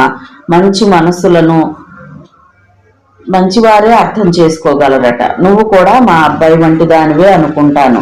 పైపైన అభినందించినా పల్లెల్లో ఎంత ఆసుపత్రి ఏమిటి అని అందరూ హేళన చేసేవారే. నిజంగా మెచ్చుకునే వారిని వేళ్లపైనే లెక్క పెట్టవచ్చు. విషయమేంటో పూర్తిగా తెలియని శ్రీలక్ష్మి వింటూ మౌనం వహించింది. అన్నట్టు హఠాత్తుగా ఏదో గుర్తుకొచ్చినట్లు చిరునవ్వుతో అంది శ్రీదేవి. అమ్మాయిని చూస్తూ నేనే మర్యాదలు చెయ్యలేదు, మర్చిపోయాను. లేమ్మా, భోంచెద్దు గాని. ఎప్పుడనగా బయలుదేరావో ఏమో. ఆసుపత్రి తర్వాత చూడవచ్చు. నేను భోంచేసే బయలుదేరానండి. మరి నాకు అనుమతిస్తే వెళ్ళడానికి. అయ్యో, అదేమిటి అప్పుడే? ఆవిడ మాటలకేంలే అమ్మా, ఇప్పుడప్పుడే వెళ్ళనిస్తానా అన్నాడు నగేష్ నవ్వుతూ. పోని భోంచేయకుండే కాస్త కాఫీ పలహారమైన అంటుండగానే నౌకర్ ప్రవేశించాడు 2 వస్తువులతో. ఓ, బాగా సుశిక్షితులైన నౌకర్లు, సుందరమైన గృహము అంటూ నవ్వేసింది శ్రీలక్ష్మి. ఈసారి శ్రీదేవి కూడా శ్రీలక్ష్మి నగేష్లతో పాటు నవ్వింది. ఏమోనమ్మా, ఏదో ముసలిదాన్ని, పాతకాలపు దాన్ని. నా తీర్పు దిద్దుళ్లలో ఈ ఇంటికి పూర్తిగా అందం ఎలా వస్తుంది? ఇల్లాలు రావాలి, ఇంటికి కళ రావాలి. శ్రీలక్ష్మి మాట్లాడకుండా గదిని 4 పక్కలా కలిగి చూస్తూ కూర్చుంది కాఫీ తీసుకుంటూ. మీ నాన్నగారి పేరేమిటమ్మా? శ్రీనివాసరావు గారండి. జిల్లా జడ్జిగా చేసి రిటైర్ అయ్యారు.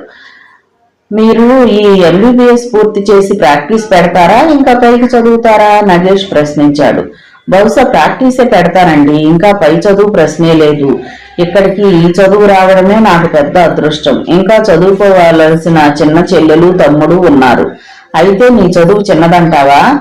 అది చాలా పెద్ద విద్య కదమ్మా. డాక్టర్ అంటే మాటలా అన్నది శ్రీదేవి. అవుననుకోండి, కానీ అంతకంటే పెద్ద చదువులు చదువుకున్న వారు అనేక మంది ఉన్నారండి ఈ రోజుల్లో. నా చదువు ఏమంత గొప్పదని నేను అనుకోను. అందరూ సాధారణంగా ఉన్న ఊళ్ళోనే బడికి పంపి మామూలు చదువులు యథాలాపంగా చెప్పిస్తారు.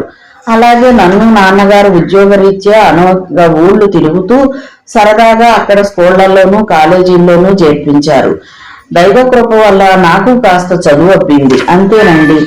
ఆ మాటలకు ముగ్ధురాలైంది శ్రీదేవి. అంత అణుకువ, నమ్రత ఉండడం అన్ని విధాలా మంచిదమ్మా. నాకు నచ్చావు. నీ వంటి అమ్మాయి సాక్షాత్తు లక్ష్మీదేవిలాగా ఇలా మా ఇంటికి రావడం, పరిచయం కలగడం చాలా సంతోషంగా ఉంది. ఇవాళ చాలా మంచి రోజు. అంత పెద్దామె తనను అలా ప్రశంసిస్తుంటే శ్రీలక్ష్మి వదనం సిగ్గుతో భూమిలోకి కుంగిపోయింది. రండి హాస్పిటల్ చూద్దాం. నగేష్ లేచి దారి తీశాడు. మిగతా కథ తరువాతి భాగంలో చూద్దామండి. కథ విన్నందుకు ధన్యవాదాలు.